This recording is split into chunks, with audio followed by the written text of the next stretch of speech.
Folks, Black Star Network is here. Hold no punches. I'm real revolutionary right now. Support this man, Black Media. He makes sure that our stories are told.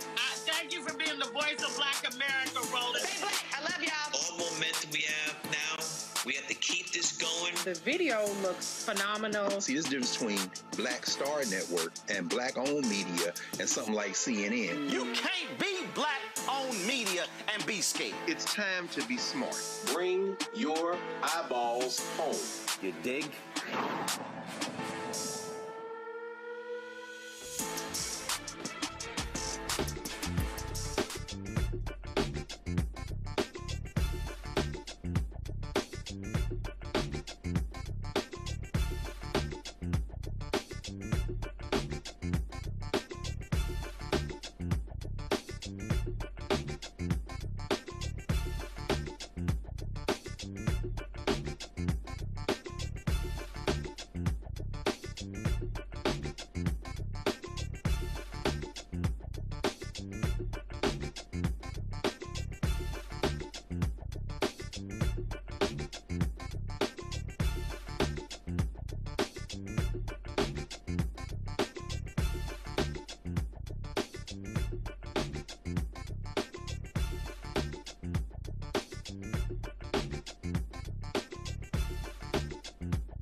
Hey, folks, today's Thursday, June 11, 2026, coming up on Roland Mark Unfiltered, streaming live on the Black Star Network. I am here in Nashville, Tennessee. NFL alumni is having their charity golf classic. A little bit later, they're still on a course. I had to leave, of course. And later in the show, we'll be hearing from Al Smith, a former Tennessee Titan great. Also, Marcus Allen, Javon Curse, as well as Eric Dickerson, Robert Brazile, Jackson State great, who's in the Hall of Fame, played with the Houston Oilers. And so we'll chat with all of them about the great work that's being done with the charities, the children's charities, with the NFL alumni. Also on today's show, we'll talk with the attorney of Florida A&M. They are suing for the billions that they are owed from the state of Florida. And remember, the Biden administration said HBCUs were owed some $13 billion as a result of these states cheating them. And so Florida A&M students and alumni are participating in a lawsuit to try to get their money. Also on today's show, Bishop William Barber is going to be joining us, talking about how we must mobilize and organize, but more importantly, be trained to do so. Also on today's show, Fisk University says they want to put a data center on campus. A lot of people say they don't want that on their campus. One of them, State Representative Justin Jones, said his class on the dangers of AI was canceled by Fisk as a result of his criticism of this data center. Also, what happened to Daniel Dale? He was a fact checker who was holding Donald Trump accountable. He hasn't been on the air for 3 months. Why is CNN scared to have him fact check the lying occupant of the Oval Office? Also on today's show, the Florida State Supreme Court says, screw the law. We don't have jurisdiction over state courts. But you're the Florida Supreme Court. Yo, it's absolutely crazy. Lots for us to talk about on the show. It's time to bring the funk. I'm Roland Martin Unfiltered on the Black Star Network. Let's go. He's got whatever the miss, he's on it. Whatever it is, he's got the scoop, the fact, the find. And when it breaks, he's right on time and it's rolling. Best believe he's knowing. Putting it down from sports to news to politics. With entertainment just for kicks, he's rolling. It's on go, y'all. It's Roland Martin, yeah. Rolling with Roland now. He's funky, he's fresh, he's real, the best, you know he's Roland Martin now.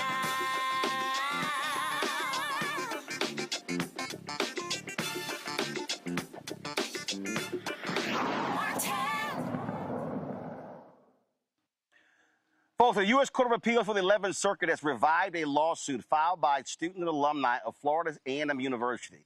They are suing, saying their university has been cheated out of some $2 billion that was supposed to owe to them over a period of 30 years. You might recall the Biden administration sent letters to a number of states saying that HBCU land-grant institutions were being shortchanged by those states. Money that was sent from the federal government to those states, and it's supposed to go to those land-grant institutions. What these states did was they sent that money to the white land-grant institutions. And so, in 2023, this lawsuit was filed because the current and former students argued that the lingering effects of the state's dual education, higher education system has deprived FAMU of critical resources. Their attorney, Josh Dubin, joins us right now. Josh, glad to have you here.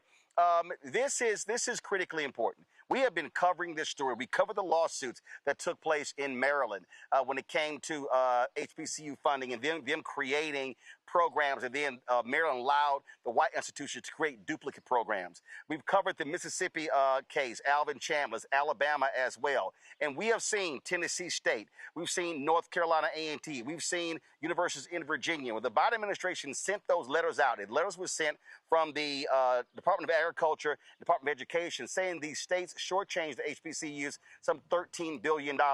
And so is your lawsuit, is it specific to that money owed, or is it a broader pool of money you're looking at? Oh, it's specific to that money owed, and potentially more. It's interesting that you mentioned the letter that went to Governor DeSantis. It literally was sent, I think, 3 or 4 days prior to me arguing the motion to dismiss before the judge in federal court in Tallahassee. So you better believe I used it. And look, it's all based on readily available public information. I think that it was shocking to me that the case was dismissed in the first place. So I'm just relieved and grateful on behalf of these brave students that I'm representing that we're going to be back in court and proceeding with this trial. And the thing here, the letters were very specific, saying that the money was owed for a certain period of time. I think it was 1987, and I forgot when it ended. And the reason that's important for people to understand is that it was defined. And when we were in Tennessee fighting for the funding there, the folks in Tennessee said they were owed additional millions. And what's crazy is you've got right now at Tuskegee, the students complaining about not having enough dormitories. The legislators were complaining at Tennessee State saying, why are you putting these students in hotels as opposed to dormitories? We've seen the same issues with numerous institutions. Well, it's real simple. If those HBCUs had got the same billions of dollars that the University of Maryland got, that the University of Tennessee got at these white land-grant institutions, then they wouldn't have to be sitting here nickel and diming and having these decrepit buildings and institutions. Yeah, listen, I'm a proud Florida State Seminole. I had many dear friends that went to FAMU, and it's no secret, it's in plain sight that the campus is falling apart. The supplies in their science labs don't work. And more importantly, they have robbed FAMU of critical, unique programming. The law school was wheeled up the street to Florida State.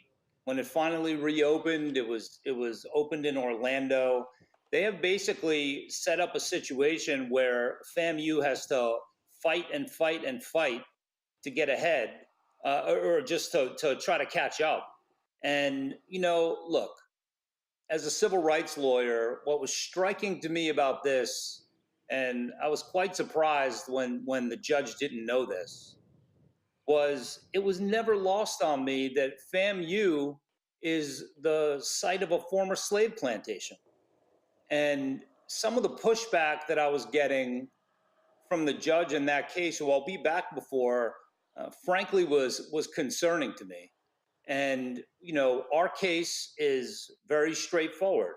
We've alleged that under the Equal Protection Clause of the Constitution, under Title VII, under the seminal case of the United States versus Fortis, that, FAMU has been chronically underfunded.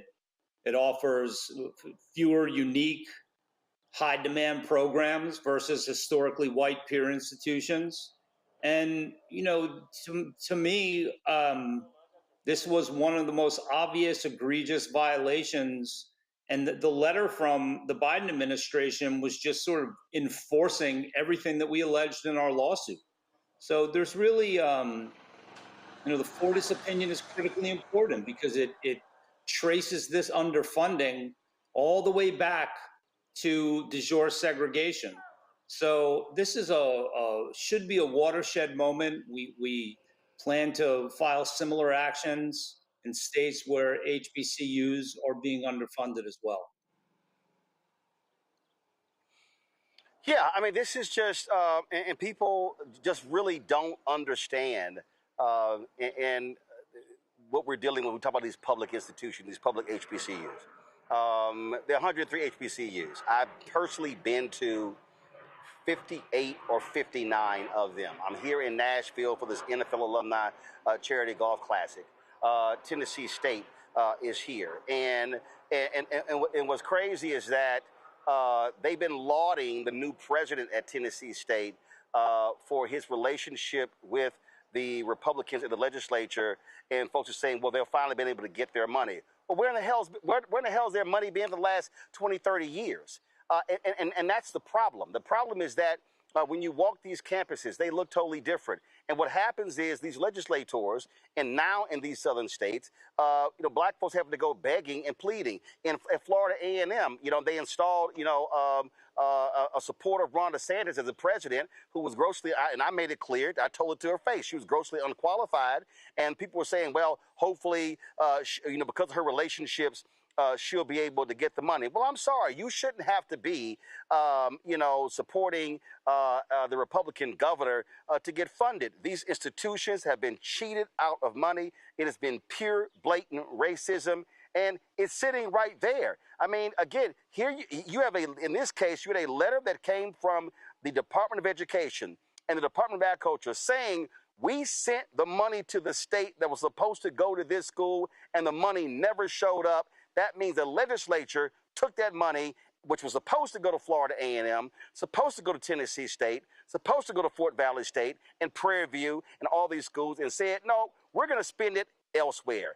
And that is pure racism and discrimination against these HBCUs. Well, let's talk about what elsewhere means. The only other land-grant institution in Florida is the University of Florida. And when you start comparing the average per student allocation of money to University of Florida, which is a traditionally white institution, it pales in comparison. And it's interesting. There was a letter sent back by a member of DeSantis's, I don't know if he was on his cabinet. I didn't pay too much attention, but it was lauding all the things Ron DeSantis had done for FAMU while he was in office. It reads like some sort of campaign speech, and it really misses the point entirely. And look, growing up as a white man in America, and I thank my parents for this, because they were knock around Brooklyn folks, and they had a very open arm policy. And I went to a magnet school. And I grew up with people of all ethnicities, religious beliefs. And it became apparent to me as a young kid, 10, 11 years old, that we're living in the aftershock generations of slavery. And in my parents' lifetime, you and I couldn't urinate in the same bathroom in some places in this country. This problem does not fix itself. So I used to get overwhelmed even as a young civil rights attorney. Look, what can I do? Because I feel like I have an obligation to do everything I can. It's the fuel that I use to try to make change happen. And rather than getting overwhelmed, we go one grain of sand at a time. And there are times where you have to call it what it is. And If it's not racism, then what is it? There's no earthly reason why FAMU was not getting the matching funds that they were entitled to from the state of Florida that the federal government was providing. This is one of, and I've done plenty of post-conviction work. I've walked people off of death row that were wrongfully convicted. This case is near and dear to my heart. It is one of the most, if not the most important case I've ever worked on. You know, these brave students that have stood up as the class representatives should be applauded. And, you know, to have the resolve to keep fighting and the patience to let the appeals process play out, it's just an honor and a privilege to be representing them. But you hit it right on the head, Roland. I mean, this is exactly what it looks, smells, and feels like. Indeed, indeed. Well, we certainly look forward to seeing what the next steps are when it comes to this lawsuit, and we'll be covering it every step of the way. I can tell you what the next steps are. The state of Florida is in for a monumental fight if they want to press this. It would be the honor of my lifetime to be able to present this case to a jury. So that's what's next. All right. Well, we look forward to you being able to do that. Josh, we appreciate it. Thanks a lot. All right, brother. See you. Thank you very much. I'm going to bring in my panel right now, Cameron Trimble. He is CEO, Hip Politics Media, former White House Senior Advisor, Dr. Larry J. Walker, Associate Professor, University of Central Florida, out of Orlando, Dr. Greg Carr, Department of Afro-American Studies at Howard University, Washington, D.C. Greg, I'll start with you. Like I said, you know, we have covered these stories, and it is undeniable. It is undeniable racism and bigotry that we're seeing this.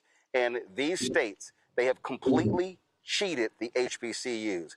It has not been equal. It has not been fair. And then there's no amount of BS that they can give us that's going to somehow convince us that they have been doing the right thing. No, of course not. And before we say anything else, Roland, I've been reading the opinion. So the Brittany Denton, Niabi Stevens, Dedrick Dansby, Faye Rachel Peterson, and Alexander Harris, those are the 5 students, alumni, that sued. Kudos to you.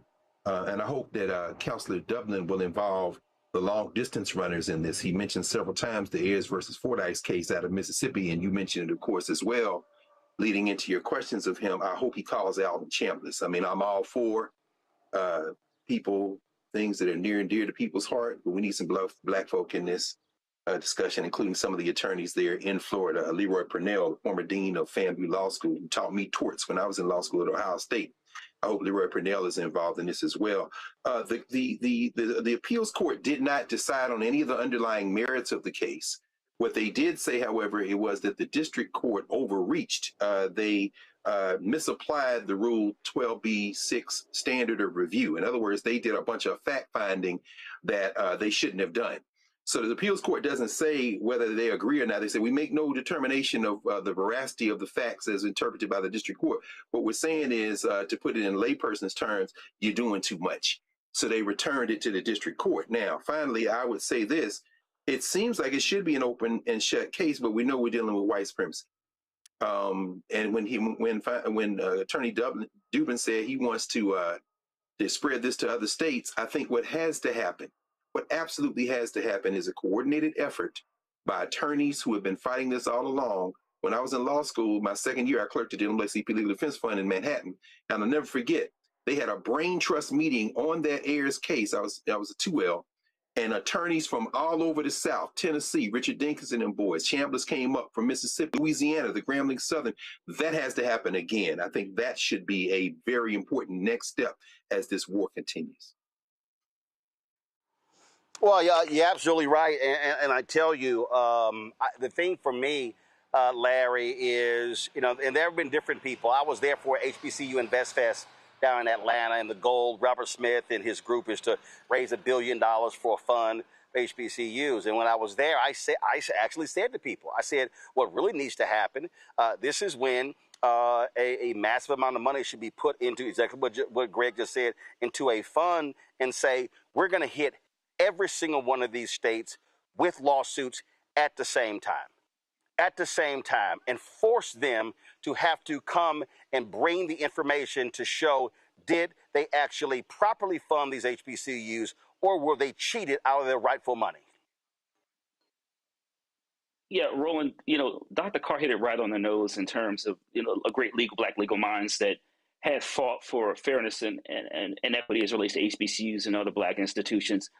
And you're right, you need the money and, certainly, to address this issue in 16 states that the Biden administration identified, to make sure that these mostly land-grant institutions, also known as mostly as the 1890s, receive the funding that they have. And you talked about that period from the 80s until current day. The reality is, if you go further back, that number may jump another $1 billion. And we know, like you said, Florida A&M University, based on that 2023 report, it's owed at least $2 billion. And it's really probably the low end of the number. The reality is, Roland, is these land grant institutions and other HBCUs have been underfunded for since their inception. And it's well known among HBCU alum. I'm a proud HBCU alum. The other thing is, and as you made this point, is that why fighting legally is so important is, and you mentioned and Dr. Carr mentioned, is certainly what happened in Maryland a few years ago when those institutions filed a lawsuit, Coppin State, Morgan, Eastern Shore, Morgan, et cetera, and was able to get that issue resolved. I wrote about that issue with a couple of my colleagues in terms of some of the challenges those institutions encounter and what they did to fight the legal system, using the legal system to get the money that they deserved. And so here we are, as someone who lives in the state of Florida, and I know a lot of prominent FAMU alum, is that Florida not only deserves this money because it should as an institution, but also remind you that HBCUs, particularly FAMU and Tallahassee, that they produce, the money that they create in terms of the overall economy in the state and the region.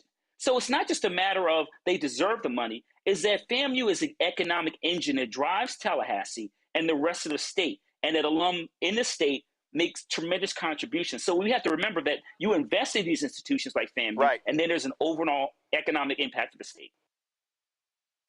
Right. Cameron, I had some fool who was trying to defend a Trump administration for and he was like, well, not all of us go to college, not all of us go to HBCUs. And I said, well, if you actually knew what the hell you were talking about, you would first look at the number of doctors, lawyers, engineers that are produced by HBCUs. Two, and we always talk about this here, you cannot, to what Larry just talked about, the economic impact. Okay, there's an economic impact of Fisk and Meharry in Nashville. There's an economic impact when you talk about Florida A&M Tallahassee. Prairie View University is Prairie View, Texas. Texas Southern University in Houston. You start going around the country, you're talking about places that jobs, tax base, any number of things. And so it goes. So when we talk about the funding, let's just say same thing. Knoxville, University of Tennessee, hello. You talk about University of North Carolina, North Carolina State. You want to talk about Kansas State. We can go on and on and on. So the economic engine of these PWIs, the same as these HBCUs. And I agree. And also as a proud Howard and HBCU alum, I understand the economic impact in not just when we look at the Howards or the FAMUs or some that are in these big cities. Often HBCUs are, as they're positioned throughout the country, and especially with so many concentrated throughout the South, they are economic engines for places that may not have anything else going. When you think about an Alabama State, for example, in Montgomery, Alabama, it's one of the largest employers in the city. And if this money at a government level is being denied systematically over decades for these universities, not only are you not attracting more students who also provide both education and financial support to that area if they're students. But then when you think about the alumni base that you would have created in those who are in higher paying jobs, more professional jobs that not only go back to wherever they are home, but most of these HBCUs draw from states and draw from their local regions. So it would seem it would behoove government, if they were thinking, if it wasn't racist and they were thinking more forwardly, they would realize like, hey, by investing in these HBCUs and by making sure we're getting them the money so they can increase their enrollment, increase their impact, be able to not just draw local students, be able to draw students from overseas. There's so many different, the multiple layers of the economic impact that HBCUs provide to their both local communities and to the country. Absolutely. All right, folks, so tight 1 second. I got to go to a break. We'll be right back. Roland Martin Unfiltered right here on the Black Star Network. All right, folks, let me tell you about Chapter. Now, if you're on Medicare or about to be, the system is not set up to work for you. Too much fine print, too many plans, and too many people making money off of your confusion. And look, we're used to this. We're no strangers to systems that don't have our best interests at heart. But we don't have to accept it when it comes to Medicare. That's why I'm telling you about Chapter. Their advisors are independent and honest. In fact, they're the only Medicare advisors that compare every plan nationwide. And they're focused on one thing: what works for you. If there's a better plan out there, they'll find it. If you're already in the right one, they'll tell you that too. There are no games. Just last year, people who switched with Chapter saved an average of $1,100. It's 20 minutes and a real person. It's completely free. My parents actually have already called. My mom sent me a text. Folks, give Chapter a call at 724-264-8281, 724-264-8281, and connect with someone you can trust. Folks, these are the kind of services that we need for our audience here at Roland Martin Unfiltered and the Black Star Network. So call Chapter right now, 724-264-8281. A decade of love, joy, and power. Black Voters Matter is 10 years old, and we are just getting started. This is love with a purpose. This is Black joy in motion. This is unstoppable power. Across campuses, neighborhoods, and back roads. Let's go! We show up not just to vote, but to be seen, to be heard, to belong. We ride together, we organize together. We remind each other that our voices matter, because they always have. Black Voters Matter is about more than ballots. It's about housing and healthcare, clean water and living wages, education, reproductive freedom, and dignity. It's about turning pain into action, turning belief into movement, turning community into power. We don't wait to be invited. We bring the energy. We bring the love. We bring the people. Because when Black communities come together, we don't just survive, we thrive. This is how change happens. This is how history moves. We organize, we build, we win. With medicine and science under attack, I want to keep you and your family informed and healthy. I'm Dr. Ebony Hilton, and I knew at the age of 8 that I wanted to be a doctor. So I studied hard and became the first African-American female anesthesiologist hired at the Medical University of South Carolina since its opening in 1824. And I always say I was made into a doctor, but I was born to be a mom. And as a new mom, wife, sister, daughter, and friend, I understand how frightening a medical crisis can be. I care for individuals on some of the worst days of their lives, and it's my mission to provide you with a safe space to gain clarity on issues affecting your mind, body, and soul.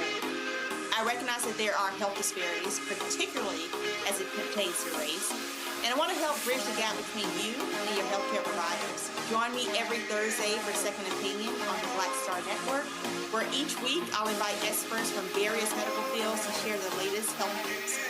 We'll discuss topics such as the vaccine debate, mental and sexual health, medical bias, infertility, menopause, andropause, nutrition, and aging. Together with my medical colleagues, we aim to provide you with a second opinion. Don't miss it, Thursdays only on the Black Star Network. Hi, I am Tommy Davidson. I play Oscar on Proud Family, Louder and Prouder. I don't play Sammy, but I could. Or I don't play Obama, but I could. I don't do Stallone, but I could do all that. And I am here with Roland Martin on Unfiltered.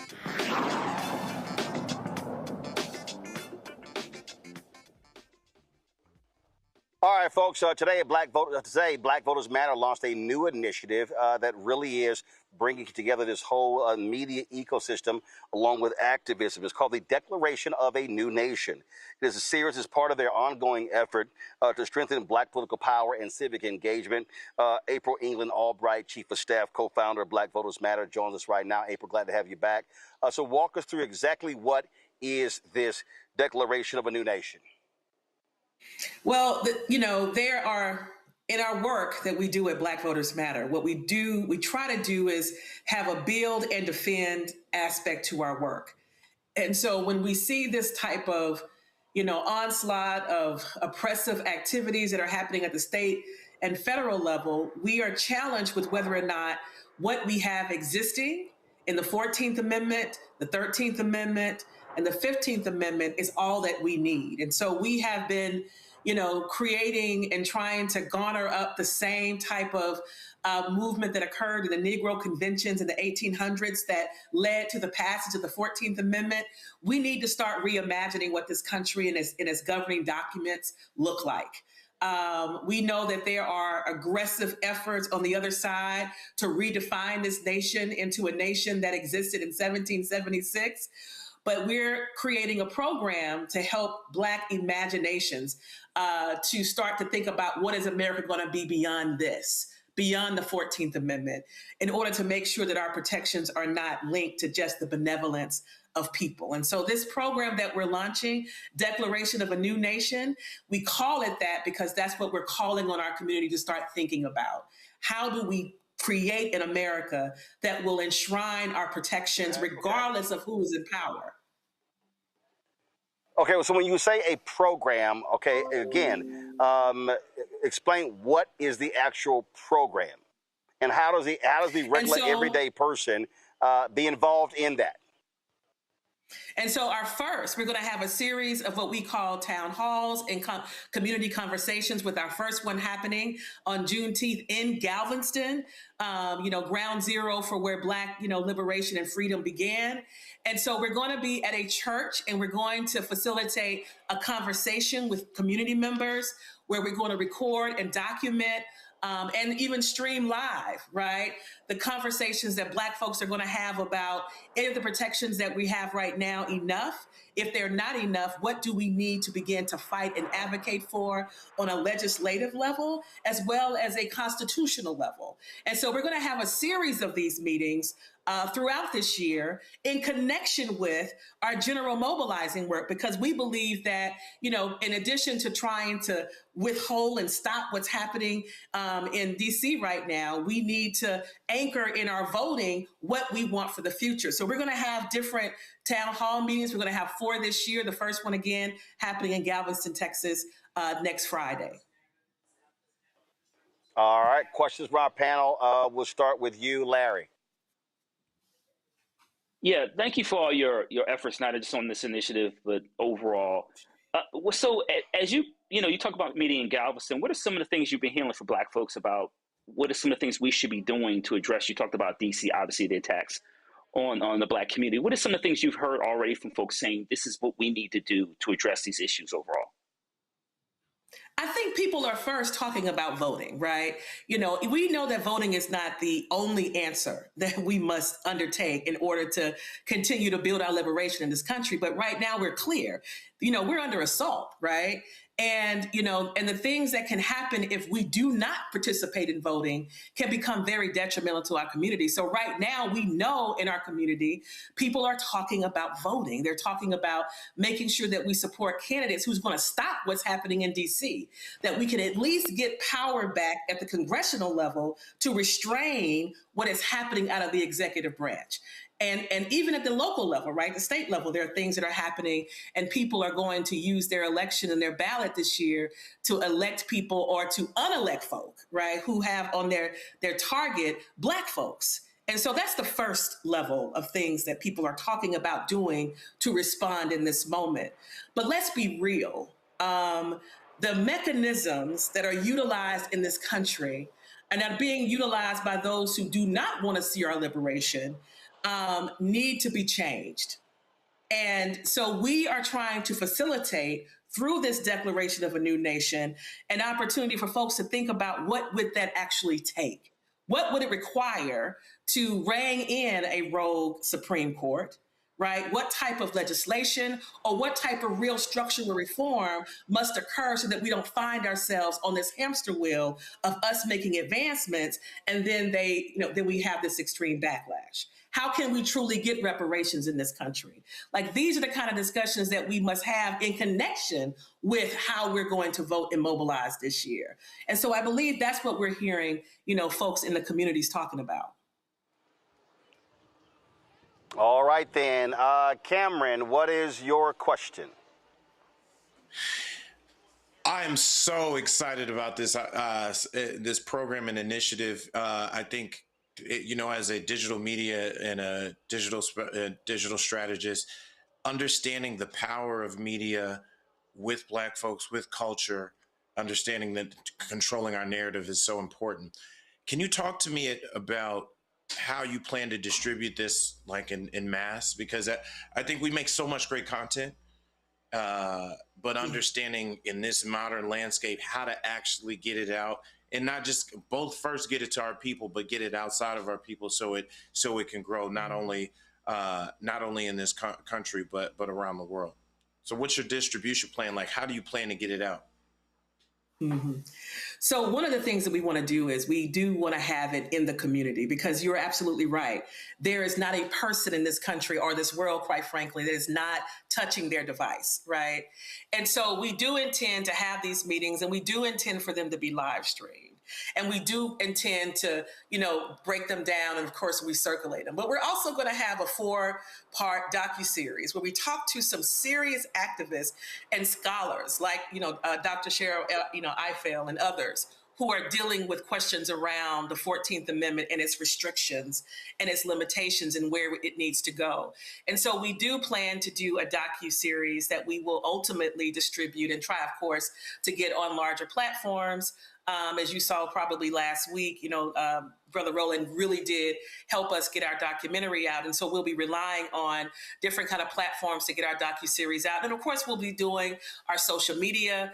As we said in our news announcement, we'll do a social media campaign where we'll be doing carousels and information grams, vignette videos that talk about not only the history around the Constitution and its limitations, but actually reimagining what some of these constitutional amendments could say and look like and do if, in fact, we did have a Constitution that truly reflected and was also created by us. And so we definitely want this to be a part. It is a narrative shifting campaign this year. And of course, next year, we'll continue to grow and bolster and expand the vision. But this year, it really is just trying to spark debate, quite frankly, spark debate in our community, have those debates in churches and community centers on the ground in communities, but also try to bring those same debates into the social media environment. And so we'll be doing that through, episodes. We'll be doing it through our own podcast that we have to try to continue to bring forth that debate and discussion around this very important issue.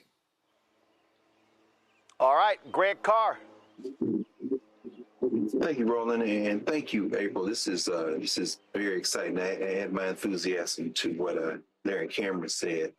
I'm glad to hear debate in this conversation. We know, you know better than most, that much of what has been interpreted in those so-called Reconstruction Amendments is basically judges and everything they do with plain language. It's them trying to narrow our rights. That having been said, and I'm also glad to hear you mention the convention movement, because, of course, one of the great debates there was whether or not we should abandon this whole project to begin with. So I'm glad to hear debate at the corner of this. We were at Reedy actually last Juneteenth. That was the day that, of course, former President Biden was there. So it's also exciting to hear he be there. My question is very simple. How do I sign up? Because I'm ready for this debate. This whole question of even going beyond the Declaration of Independence, it's just long overdue. So let's have this conversation. How can folk get involved? Well, we're going to be posting on our website. You'll actually see, the information about what's going to happen at the church.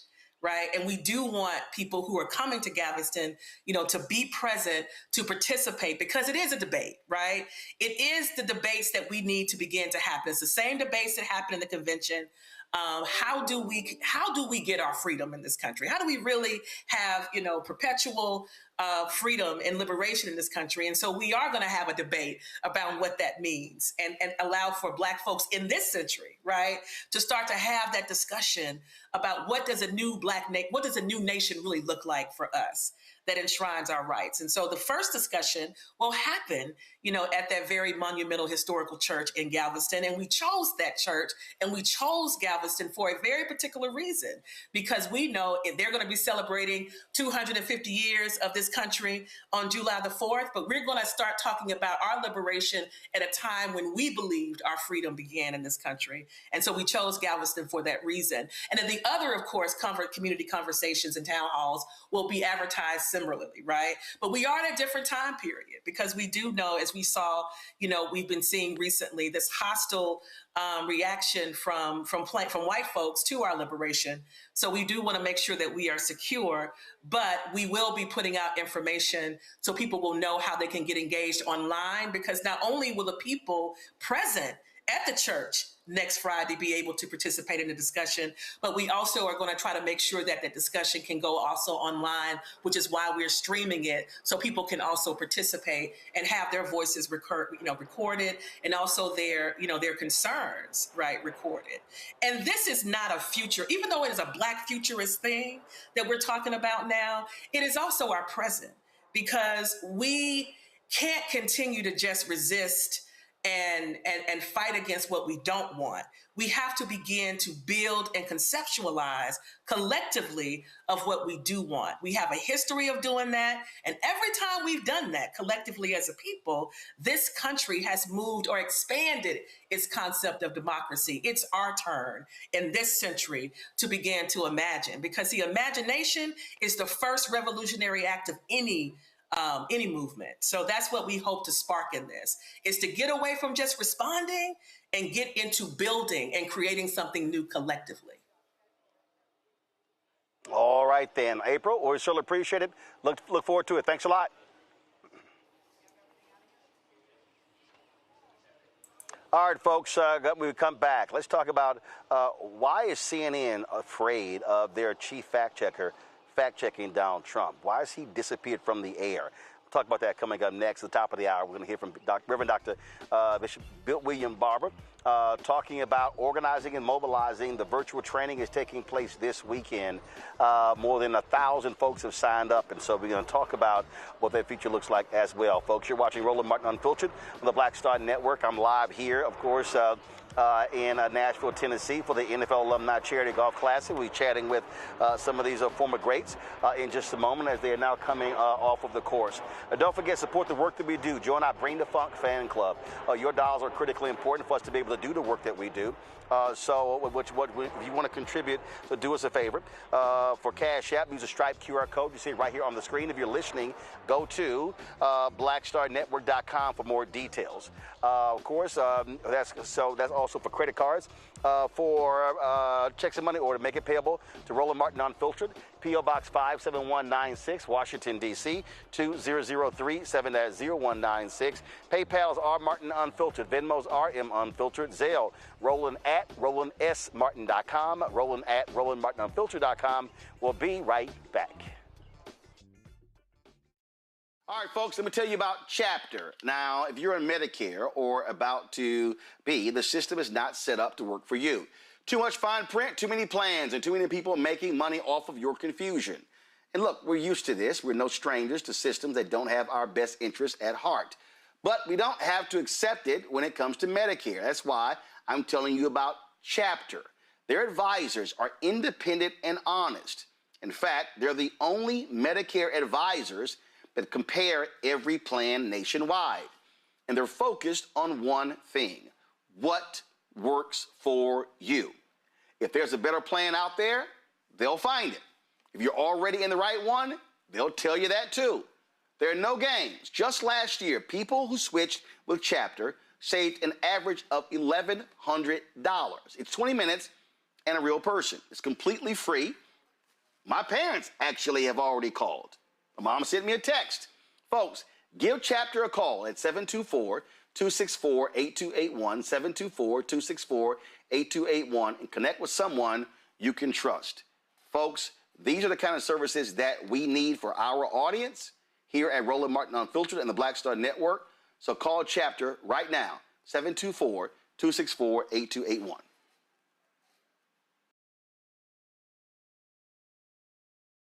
Carl Payne pretending to be Roland Martin. Holla! You ain't got to wear black and gold every damn place, okay? Ooh, I'm an alpha, yay. All right, you're 58 years old. It's over. And you are now watching Roland Martin Unfiltered. Uncut, unplugged, and undamn believable.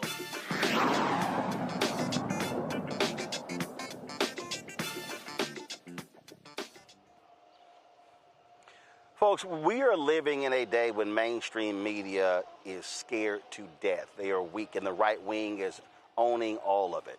Let's just take CNN, okay?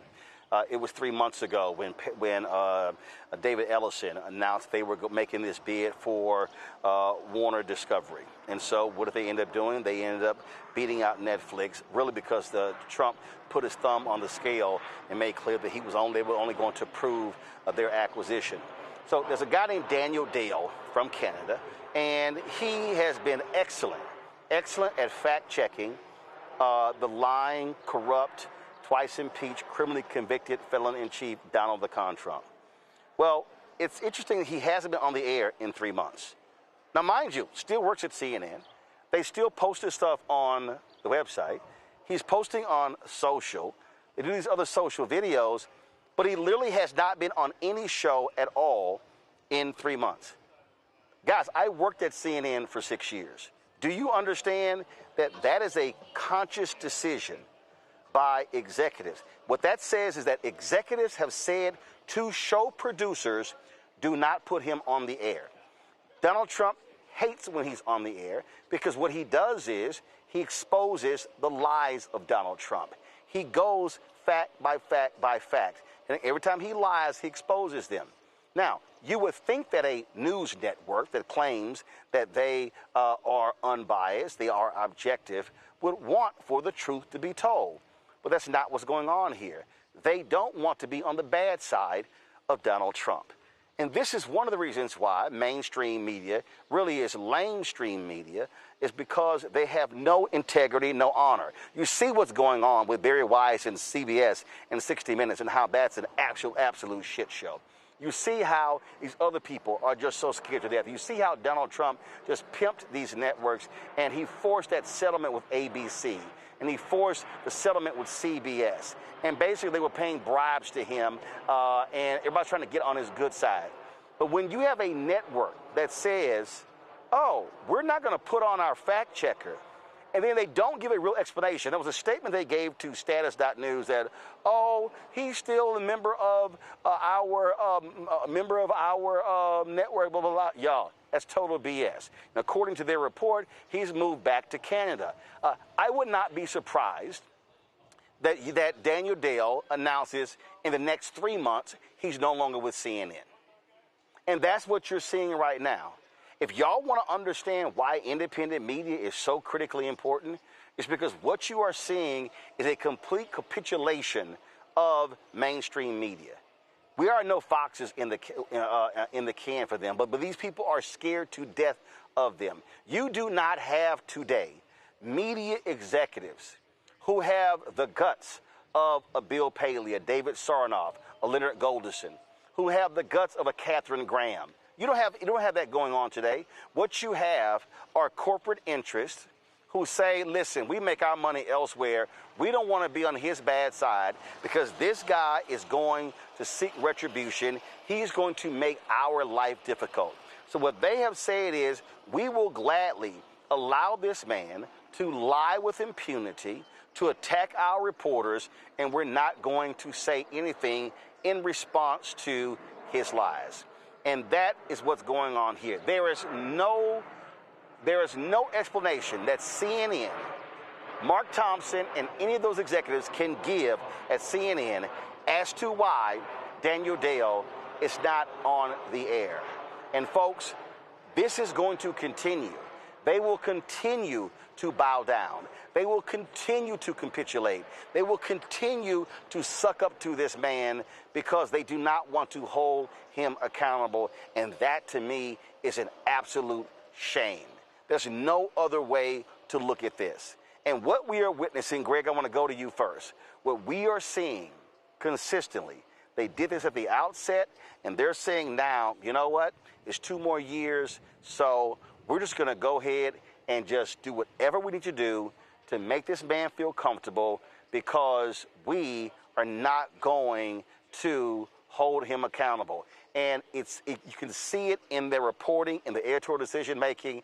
And I'm telling you right now, if that means that more and more people stop watching them, stop supporting them, good, because these people do not care about the truth.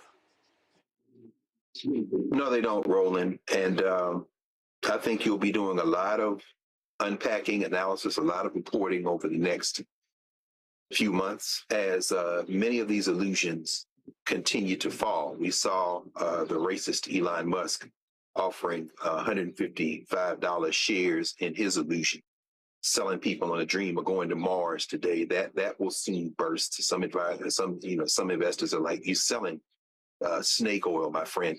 And of course, there with Paramount CNN, we saw David Ellison basically trying to kiss Leslie Stahl's ass this week, saying that I'm not going to interfere with 60 Minutes. Yeah, whatever, because the thing is already crumbling. We certainly see Barry Weiss embarrassing herself to the point where they may pull her back as they absorb CNN. And what does that have to do with Daniel Dale?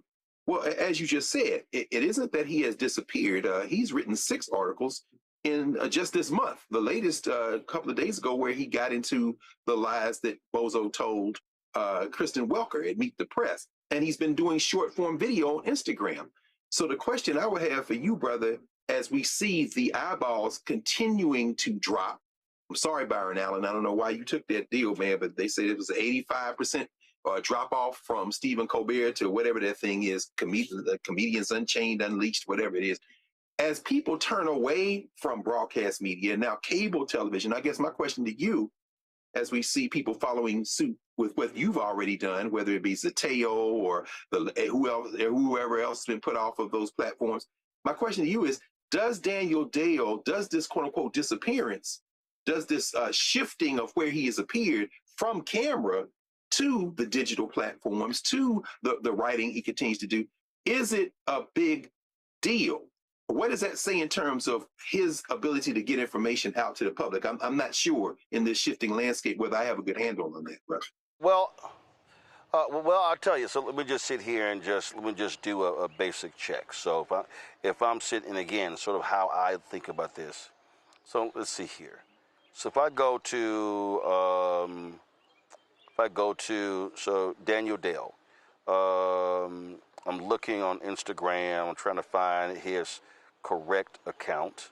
But if I'm him, what I'm going to do is, and this is my advice to Daniel Dale, do exactly what I did at CNN. Control your own social media. Control your Instagram. Control your Twitter account, your TikTok account. And then when your contract is up, it's clear CNN's not going to renew it, and you've actually built something that the public actually is supporting, and then do it yourself. And you can actually build your larger audience than what CNN is giving you. But what they're doing is, and I know exactly what they're doing, because Cameron did the exact same thing to me. The exact same thing to me in 2012. In 2012, CNN made a decision. And Mark Whitaker, Jim Walton had announced that he was stepping down from CNN. Mark Whitaker, the brother, was the number 2, and he never liked me, never wanted me on the air. And they made a decision to take me off the air at the Republican National Convention. The night before the Democratic National Convention, I got a call from Lucy Spiegel saying, "We're not going to need you this week." And I'm like, the convention ain't even started yet. They purposely said, "We're not going to use you on debate nights," because they had a meeting and said he's not going to become a star like he did in 2008. That's how they do. They take you off the air. That can be one of the most freeing things for Daniel Day. And for that, I think two things. One, we understand that they really are playing to an audience of one. Say it again. Donald Trump. They're playing to an audience of one, Donald Trump, and they know Trump. It's famous to be reported that he sits and spends hours with multiple television screens, Fox, MSNBC, CNN, looking at, and that's what controls him. And then what he sees on social media is carefully curated by the people who are closest to him to watch, to be able to show him what's there and not. But they can't necessarily control what he sees on TV. So they understand that with the pressure that FCC can impose upon them, and their larger media conglomerate that they're continuing to build out, they have an audience of one. And as long as he doesn't see the faces and the challenges or the aggressive challenges on the main screen, it's not there. But as you've done, as so many of others have done, and those who are leaving, there is a challenge to transition that broadcast audience as it does dwindle, and to make sure you're really feeding the internet. And while there is some natural crossover there from cable TV and so forth, it's still, the internet speaks a little bit differently. It moves a lot faster. And quite frankly, his biggest advantage his only real advantage on being CNN really was the clips he was getting off of CNN anyway to put back on social to build his audience. So now he should be tripling down on that. And continue to be able to create partnerships online where he could probably grow a larger audience than he ever had on CNN. Because guess what? The same way as you are, and so many others who were first on TV and have now shifted to online and other mediums, you already have the CNN stamp. He already has the CNN stamp. He's been there. He doesn't need to stay there in order to now move his brand of journalism and his personality and his audience. Yeah, I mean, listen, Larry, I knew what they were doing. I knew that they purposely took me off the air, and they kept putting Van Jones and Charles Blow on the air, even though I was far more popular and far more experienced. That was a decision. I mean, there was no other logic. There's no other logic you could say, wait, hold up. How are we not using him, one of the best voices we have on the air? Because they literally had a meeting. And in the meeting, they said, we need to find out another Roland Martin. Somebody said, well, we already have Roland Martin. No, we need to find out another Roland Martin. They said, literally, I was told this by somebody who was in the room. They said, we do not want this person to become a star in the 2012 election like they did in 2008. So I know exactly what they're doing to Daniel Dale. They're still paying him. He's still under contract, and you can still do this little small stuff, but they're purposely keeping him off the air. That is a choice by the executives at the top of the network, pure and simple. And what they've done, Larry, they've said to the VPs and the executive producers of the shows, do not book him on the show or any of your shows. Yeah, absolutely, Roland. And they've got him in a bit of a modified witness protection program, right? So he could do some things, but he's basically disappeared off the air. And I think, my colleagues highlighted it. What happened to you in CNN and what you were able to do and continue to do is the template. And that's why so many other folks have done it. You highlighted Daniel should really take the opportunity, whether, obviously he's mentioned he's back in Canada. But once again, as Cameron said, he's already been on CNN. So now he has the opportunity to use that, like we said, whenever his contract is up, to use whatever platform he wants to use and continue to fact check. And once again, he's got the recognizable name. He's got the brand. He is the brand. And so a lot of what's happening with some of these cable networks and other larger platforms is, back in the day, it was like, the network is larger than the personality, but that is not the case anymore. We're a personality-driven society. And so individuals who have the talent, have the personality, and are willing to make the sacrifice can start their own platforms and be actually bigger, as Cameron said, bigger than the network. The other thing I highlight, Roland, is this is one of the challenges with capitalism. You talked about some of these mergers, and this is one of the reasons why, Daniel in this situation, but generally when it comes to Black folks, whether it's TV, media, communications, or other platforms, that capitalism will not save us.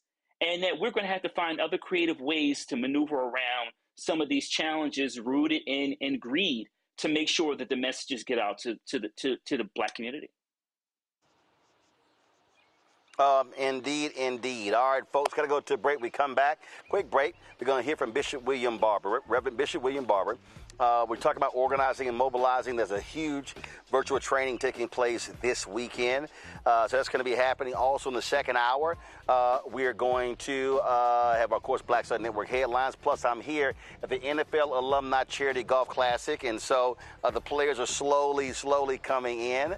And so we're going to be talking to some of them. A few moments ago, I saw Hall of Famer, Houston Oil great Robert Brazile from Jackson State, Marcus Allen, Eric Dickerson, Al Smith, Javon Curse. And so love to get Derek Jackson as well, Beasley Reese. And so we're going to try to grab as many of them as possible. I want to get their thoughts on a variety of subjects. You're watching Roland Martin Unfiltered right here, Nashville, Tennessee, on the Black Star Network.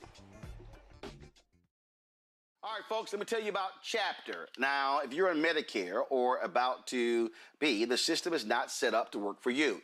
Too much fine print, too many plans, and too many people making money off of your confusion. And look, we're used to this. We're no strangers to systems that don't have our best interests at heart. But we don't have to accept it when it comes to Medicare. That's why I'm telling you about Chapter. Their advisors are independent and honest. In fact, they're the only Medicare advisors that compare every plan nationwide. And they're focused on one thing: what works for you. If there's a better plan out there, they'll find it. If you're already in the right one, they'll tell you that too. There are no games. Just last year, people who switched with Chapter saved an average of $1,100. It's 20 minutes and a real person. It's completely free. My parents actually have already called. My mom sent me a text. Folks, give Chapter a call at 724-264-8281, 724-264-8281, and connect with someone you can trust. Folks, these are the kind of services that we need for our audience here at Roland Martin Unfiltered and the Black Star Network. So call Chapter right now, 724-264-8281.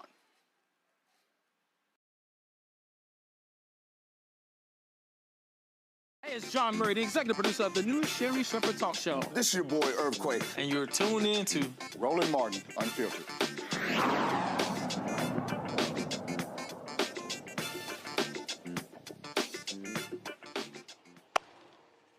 Folks, June 12th and 13th, Reverend Dr. Bishop William Barber, of course, is going to be leading a virtual training session. Remember, we had people who were signing up, more than 1,000 people signed up for this virtual training to be taught how to organize, how to mobilize when it comes to voter registration. We are facing a critical election this year, but it's not just the election this year. It's really about how do we mobilize and organize and stay that way for 365 days a year. Bishop Barber joins us right now. Bishop, glad to have you on the show as always. Let's walk through this because the thing is this: people love to say we need this and we need that. We need folk to vote. We need folk to get registered. We need to be talking to people. Earlier we had April from Black Voters Matter talking about the series that they're going to be doing, these town halls around whatever. But one of the things that you and I always talk about is also we have to have data collection. We can't just have folks showing up and then they just go back home. We got to be able to reach them, hit them back, follow up, addresses, phone mails, social media. We have to be building out databases of people across the country, in states, in cities, in neighborhoods, in communities, down to the block, down to the street, down to the house. Exactly right, Roland. The extremists, nationalists, white nationalists, and others touched their people 12 times before the election, 12 times. And what we have to do and what we're doing, and by the way, I have a good announcement. We are almost at 2,000. The call that you and I made for black men to come and be trained is almost 2,000 now on this Saturday. And what we are having to do is first you have to educate people. You have to make sure they know what's at stake, but also what the laws are in every state, because voter registration may be different. Then you have to register them, then you have to mobilize them. And you have to be able to use both technology and the old way where you're going door to door. But when you just say vote, or we're going to get everybody to vote. It's almost an unreasonable thing to say, because you're not going to get 100%, but you're not after 100%. You got to know the data. So in some states, what we're really talking is moving 12%. In another state, 5%. Another state, 15%. Now, you want everybody, but I'm talking about to get you to 51% in general to transform district congressional elections. There are many states where the number of infrequent, not people that don't vote, they just vote infrequently because they're not talked to often enough, have the ability with just 10 or 15% of those people moving to fundamentally shift the election. So this Saturday, what we're doing is training these brothers in the first fundamentals. This is one group. We're also doing something with women. We're doing something with poor, low-wage people specifically. But this group is black men and what they can do in communities. And we're talking to them about, first of all, we're going to show them what the power really is. Because a lot of people think that this last election was some mandate, and it wasn't. You know, the president won by less than 2 million votes. 90 million people didn't stay at home. In 7 states, 7 million people stayed home. If just 10% to 20% of those had voted, different election. That's the reality that we're dealing with, Roland. The Congress that we have exists because of just under 7,000 votes, with 90 million people staying home. We had 20-some% of black men that voted for Trump, but many of them were misinformed. What if we had had an all-out attempt to touch them? So that's what you and I are doing. We're going to train them what their real power is. Then we're going to show them the numbers, the actual numbers in about 16 states, and how just 10 to 12% shifting would change things. That way, they feel like we can make a difference. Then we're going to show them the process for how many people have been hurt through the recent bad public policy, because that's who you have to go get. If 20 million people lost their health insurance, you got to mobilize those folk to vote, because they are mobilized now because they're hurting. But you have to talk to them. If people lost their SNAP, you have to talk to them. Then we're going to walk down and look at this plan of how to use technology, how to use texting to send people report cards, videos, and direct messaging on how they can get registered, where they can go to check their registration, make sure they aren't purged, and then how they can use that technology. We took 600 people last time, Roland, and reached about 8 million people. 8 million people. If we'd had more money, we'd reach them more. And that's what we're going to be teaching. Now we're talking about hopefully having 2,000 brothers that can do this kind of reaching. And then lastly, we're going to teach them what they can do in their communities. For instance, I believe, and I say this very clearly on your show, that what we need right now is not, say, a march on Washington, but a march on the polls. What if we were to organize in every state, the first day of early voting in every state, marches from HBCUs, from churches, from lodges, from community buildings, just marches right there, straight to the polls, particularly in the states where you can register and vote the same day. So if somebody saw you march, you could say, come on, go with me. What if we did that and every news station, every internet place had to pick it up? You've got 1,000 marches going on across the country in these local communities. Well, brothers could do that. They could organize it. They could work with those HBCUs. The fraternities could do it. The sororities could do it. The lodges could do it. We could do it and have a march on the polls the first day of early voting in every state, and then continue it and say that we're not just doing this for 26, but we also recognize what we do in 26 got to be done in 28 and beyond. This is the kind of mobilization, and that also could be mass education, because it would be picked up everywhere in the media, and people would say, wait a minute, this early voting, why are people marching? We did that when Obama ran in 2008. We marched in North Carolina, the first day of early voting, every HBCU in place. We turned out 1.5 million new voters, Roland. We didn't have a big march at the state capitol. We did those marches like that in the non-election year. But in the election year, we put all our money. That's how he Yeah. That's how he won. That's how he won North Carolina about 14. He won North Carolina about 14,100 votes. Right. And it's because we focused on early voting and we marched, and it became news and people got into it. It became a fad, if you will, a thing. Now, before then, the year before that, we put almost 100,000 people, 50,000 people in the street at the state capitol, push the state legislature. But in the election year, we took all of our money and put it in grassroots organizing. Imagine if every church, this is the third thing we're going to teach the brothers on Saturday, and we're going to put this up on our website so anybody can go get it tomorrow up on the website. What if every church said, this is what we're going to do? I call it the Acts way of mobilizing. We're going to take the area 2 miles around. First of all, we're going to start in the church. Every person over 18 in this church is going to vote. Then we're going to do 2 miles around the church building, get the folk there. Then we're going to go 5 miles, and then we're going to go 10 miles. But we're going to start with everything. So take a church that's got 20,000 members. If that pastor made sure all of those persons went, and then everybody within a mile radius around that church, now you're getting into micro-organizing. That is what is needed. Right. It's all, and that's the thing. And listen, I've made this clear. I'm sick and tired. People hit me up. Hey, Roland, are you going to cover this march? First thing I say is, what's the purpose of the march? Right.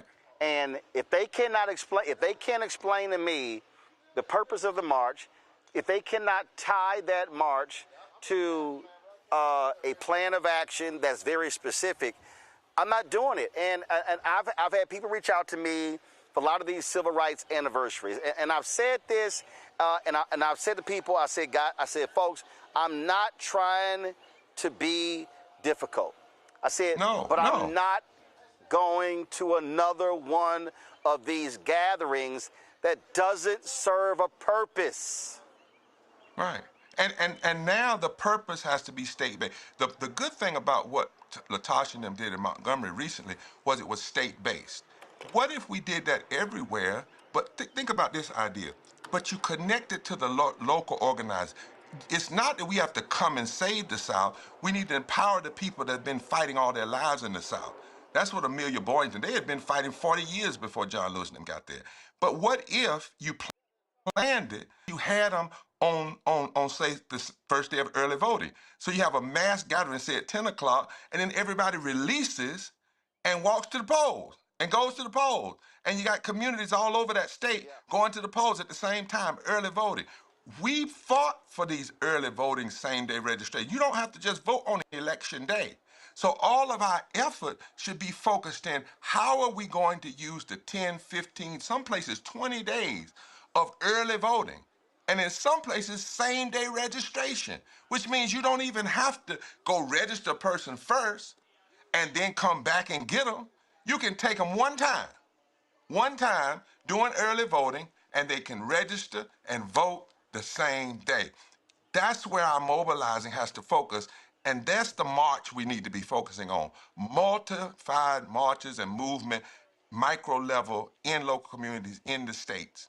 And that's what we're going to be training these brothers on Saturday. Question from each one of my panelists. I will start with Cameron. Hello, Reverend Barber. This is a amazing gathering you're doing here, and I love the strategy behind that you kind of explained of where this is going. My one question here is, how do we expand this? How do we expand this training and keep it going, not only through this election, but beyond? Because I think so many of these trainings these civic engagement trainings, and finding ways to make them interesting, and finding ways in this where folks are so entertainment driven, and, I'm on my phone, I need to scroll and so forth, and virtual trainings. I know it's trying to crack the code to keep people engaged the entire time. How do you plan to make sure we both keep it engaging and do more of these? Well, one thing with repairers of the breach, we recognize that if we're not talking about a 10-year strategy, we're not even talking right now. If all we're talking about is a midterm, it is the craziest thing ever. Because the mess we're in was a 50-year strategy. Started in 1968. So we're talking anything less than a 10-year strategy. And that's what I'm saying to other groups, and churches or other groups. We can't talk about just 26. We have to talk about 28 and 30 and 32, what this is really about. Secondly, I think what we have to do to keep people interested is to keep people focused on the level of pain that's been created and is being created. You know, I'm leaving for Germany in a week because I've been invited by the World Council of Churches to go to Germany because Germany is terrified right now. They never thought America would be seen as a predator geopolitical force. They're terrified. They knew Russia would and China would, but they never thought they would see the vice president go over and speak to a fascist group or Musk to go over and one report says give a Nazi salute. They're terrified. But the church over there is raising the question, what must we do? And I'm telling you, what ought to keep us focused is if we are clear about what's happening. The problem with that is sometimes we're not deeply teaching people what's really going on. And part of what we're going to be doing with these trainings, not just to Black men, but starting with Black Men Saturday, is making sure people actually know the battle that we're in. It's something about when you know the battle that you're in, your alarm clock doesn't wake you up in the morning. Purpose gets you up in the morning. Mm-hmm. That's what I think we have to make sure people are clear about. Yep. Yeah, Larry? Reverend Barber, thank you for all your work. I wanted you to talk about, in terms of how do people support your efforts, right? It takes resources to organize, take care of people. So is there a website or somewhere people go if they want to support your efforts? If they go to breachrepairs.org, repairs of the breach, and just click on the donate button, they can donate. We are certainly trying to build up about 20,000 monthly people who donate. If they just give $20 a month, $25 a month, it is so helpful to you're right, hard work, it costs, it's a must right now. You know, what I've tried to do is do it and say to folk, come join it. I don't wait till we get the money to do it. I don't know any other way. Roland and I talk about this other time, but just going out doing it. But yes, they can go to www.breachrepairs.org and click. It's easy to do and make a donation. I would ask people if you could do a monthly donation to the work that we're doing. We have 12,000 unique clergy followers now that we're training and how to use their congregation as organizing centers, not just as preaching centers. Preaching is important, but prophetic preaching has to preach and then put flesh on what is said. So we have that and many other things that are going on. Go to www.breachrepairs.org and become a monthly partner with us. Greg Carr. Thank you, Brother Roland, and it's always good to see you, Reverend Dr. Barber. Traveling Mercies, CPAC has been global for many years, and I'm glad that you getting into this global conversation because they don't plan based on countries. They plan based on the whole globe. So I'm glad to see you in the middle of that. Reverend Barber, as we think about political and cultural education, a lot of times, our folks get into conversations about voting, and the first thing some people will say is, well, what's in it for me? What will I get? What role will political education play in this training and in this really work to ground people to have conversations so that maybe it relieves some of the pressure from trying to explain why voting is important and getting folks engaged? I don't know if there's any syllabus. I won't say syllabus. I guess that's too technical, but any kind of process of conversation around, civics, which of course has been taken out of so much of our education system. Well, part of what we're going to do Saturday and then afterwards going to publish it is what we call a third Reconstruction voting pattern. In other words, we just telling people to vote or even telling them to vote a particular party is not going to energize. In fact, it could actually be defeating because people could ride a coattail and get in and then turn around and hurt us. Remember, in 2020, when we were pushing the Preparers of Breach, Poor People's Campaign, and others for Biden and Harris to do three things: do the COVID relief, living wages, and the John Lewis voting at the same time while the things were hot. Some folks said, just back off. We'll get that done later. No, you can't back off. And what we need to be saying is not are we going to just vote, but what is the future we are voting for? Because we're not voting for normalcy now. We surely can't be voting just to go back to 2020 or even 2008.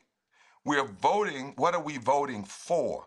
And you do that by looking at them. If we're not voting for a democracy that's going to do health care for all, if we're not voting for a democracy that's going to pass living wages that in one vote could lift 40% of black folk out of poverty and low wages, if we're not voting for those things, then just saying folk vote, it doesn't energize us. So you're right, Dr. Carr, have to have political education, because even in a time of crisis, even in a time of neo-fascism and nationalism, you still don't just vote. You don't just vote. You have to vote for a purpose. Go to and I tell everybody this. Last thing I'll say, Roland. And by the way, Brother Carr, if you got any notes about geopolitics, send them to me before I head to Germany. Just email me. But at the end of the put that in the syllabus. Okay, I am. At the end of the Selma to Montgomery March, Dr. King gave a list. He said, give us the ballot and we will do this. That's what's missing today. We get riled up and we get mad at Trump. No, it's not just voting because you don't like Trump, because Trump is a particular pawn in this moment, but he's not the system, right? He's not the system. He's the symptom of the system.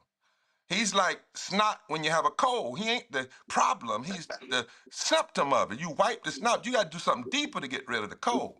And King went down a list.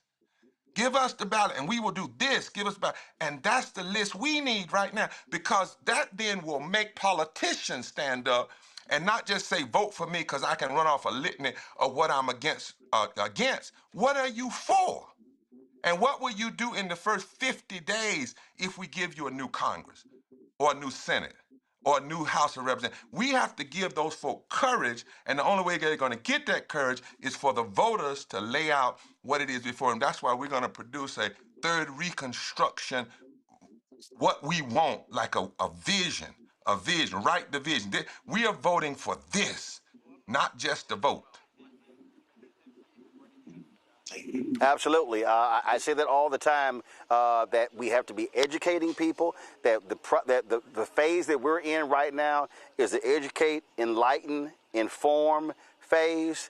That's between now, then getting them registered is the next step. Then after they get registered, then we look at when in the early voting dates. Then it's like, okay, how are we driving people to the polls? How are we creating our own Uber, utilizing church buses and vans and things along those lines, taking folk to the polls? And it's a numbers game. You got to be able to count as well. You got to be able to track this stuff. It has to be literally every single day.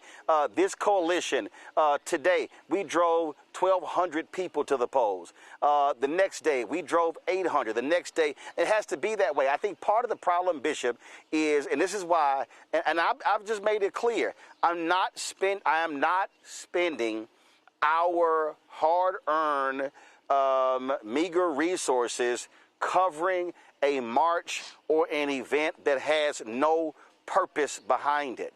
My whole deal is, okay, who's going to be there? Are you collecting data? Okay, what are we trying to tell them to do when they leave that particular event? I'm not marching just to march. And where we have to be is to look at numbers. Okay, in this congressional race, in this mayoral race, in this state Senate race, how many votes did they get last time? Where are the people? How do we track it by precinct? Let's look at the data.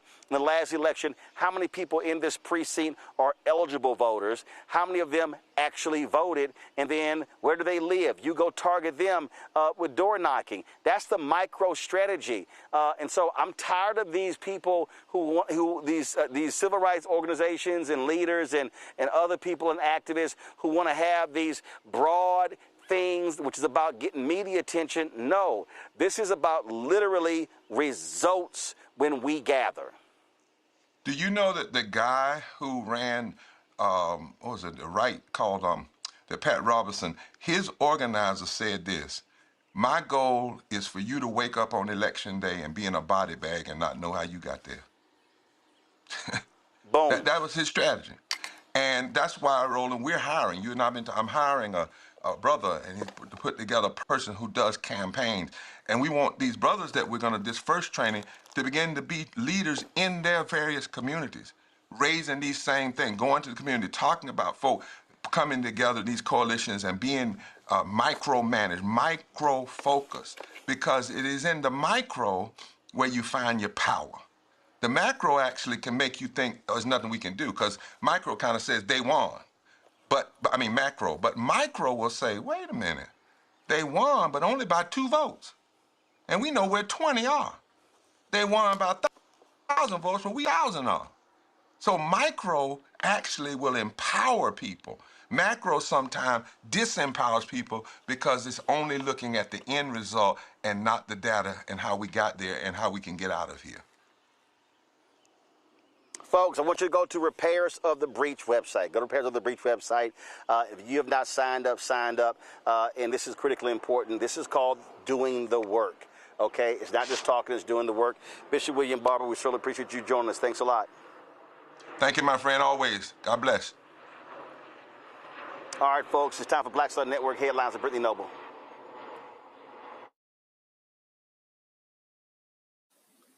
Carmelo Anthony's attorneys will be appealing his conviction.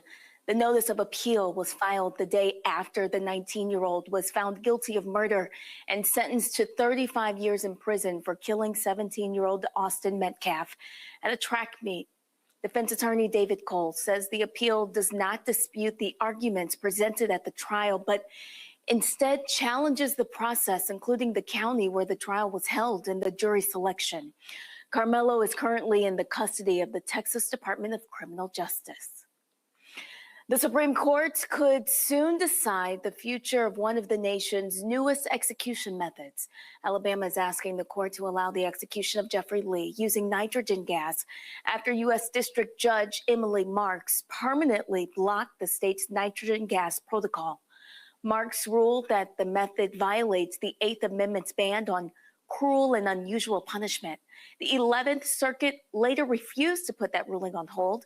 The challenge comes after witnesses at previous nitrogen gas executions reported seeing inmates shake, gasp, and pull at their restraints. Lee was sentenced to death for the 1998 killings of Jimmy Ellis and Elaine Thompson. During a pawn shop robbery, a jury recommended a life sentence, but a judge later overruled that recommendation and imposed the death penalty. Alabama abolished judicial override in 2017. Nitrogen gas has been used in just 8 executions, all within the last 2 years. The Supreme Court's decisions could affect whether Alabama and other states continue using the method in the future death penalty cases.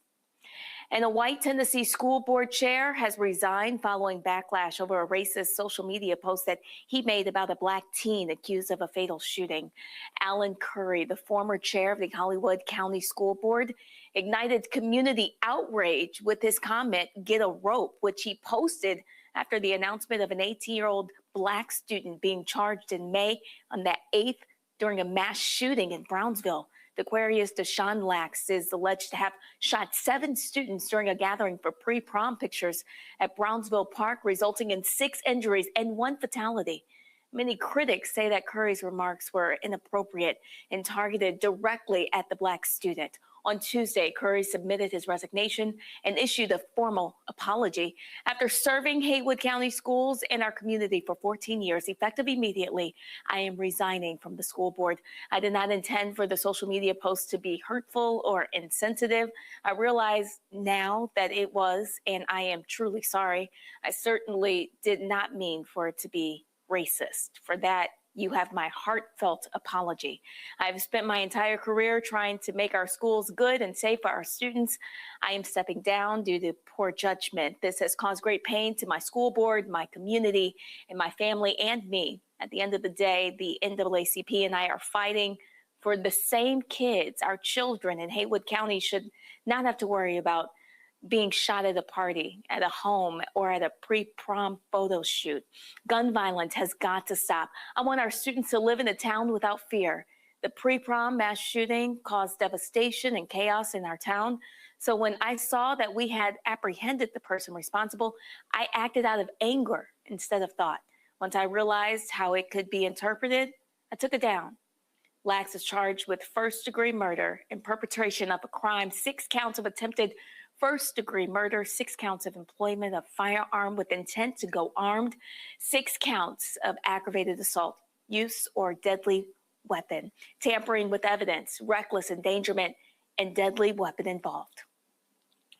A Black Louisiana woman is suing her white neighbors for racist harassment and vandalism, all caused by their teenage son. Caroline Morrison Howard claims that the 13-year-old has engaged in several attacks, including dressing in a KKK robe, spray painting Hail Hitler and a racial slur on her home, puncturing her tires, and carving a swastika in her car. She says these incidents have been occurring since December and wants the parents to pay for the property damage as well as the mental pain and suffering that she has experienced. The 13-year-old, whose name has not been released, has been arrested and charged with criminal damage to property, criminal trespass, and hate crimes. A second Louisiana judge has recused herself from the criminal case against former Orleans Parish Sheriff Susan Hudson and former Chief Financial Officer Bianca Brown. Judge Robin Pittman decided to step down from the case to avoid any appearance of impropriety. Her recusal follows that of Judge Leon Roche, who also removed himself from the case. Sheriff Hudson was indicted in connection with last year's jailbreak, during which 10 inmates escaped and were on the run for several weeks. The indictment details allegations that span from May 2nd, 2022 to April 8th of 2026, covering the entirety of Hudson's term. Hudson and Officer Brown faced between 20 and 30 counts of misconduct in office, including filing or maintaining false public records, obstruction of justice, and various other charges. It's still unclear which judge the case will be reassigned to. And South Carolina's International African American Museum will temporarily furlough its entire staff due to budget constraints. Officials say the Charleston Museum will remain fully operational during the 20-day furlough implemented between July 1st and December 31st in staggered increments due to budget constraints. The museum first opened on June 27, 2023, and the news about the furlough comes just ahead of the museum's third anniversary. All right, folks, be sure to watch The Breakdown, Brittany Noble, every day, noon Eastern on the Black Star Network. Again, The Breakdown, Brittany Noble, every day, noon Eastern on the Black Star Network. Folks, as I said, I'm here in Nashville, the NFL Alumni Charity Golf Classic, and it raised funds for their kids' charity, and a lot of great work that they actually do. And so a number of folks been out here, and so I'm glad to be joined right now, y'all, by someone I grew.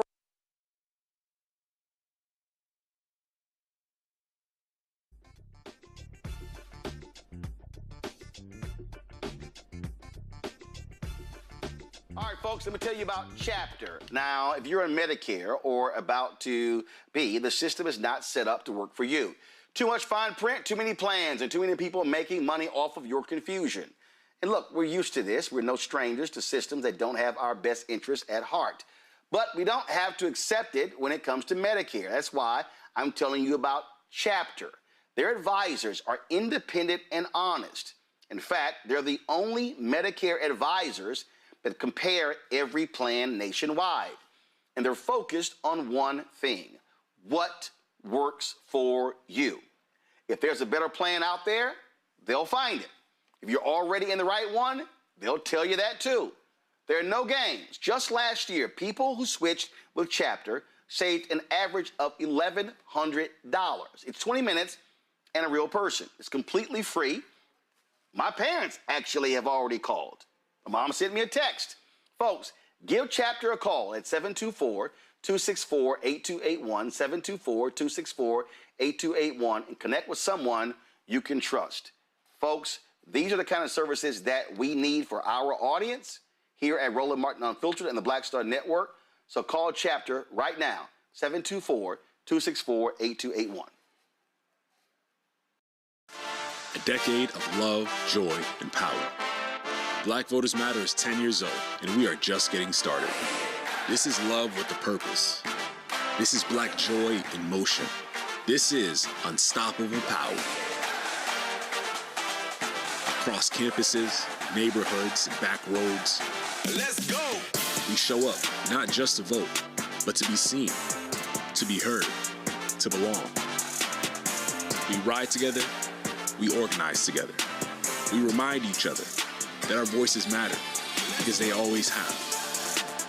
Black Voters Matter is about more than ballots. It's about housing and healthcare, clean water and living wages, education, reproductive freedom, and dignity. It's about turning pain into action, turning belief into movement, turning community into power. We don't wait to be invited. We bring the energy. We bring the love. We bring the people. Because when Black communities come together, we don't just survive, we thrive. This is how change happens. This is how history moves. We organize, we build, we win.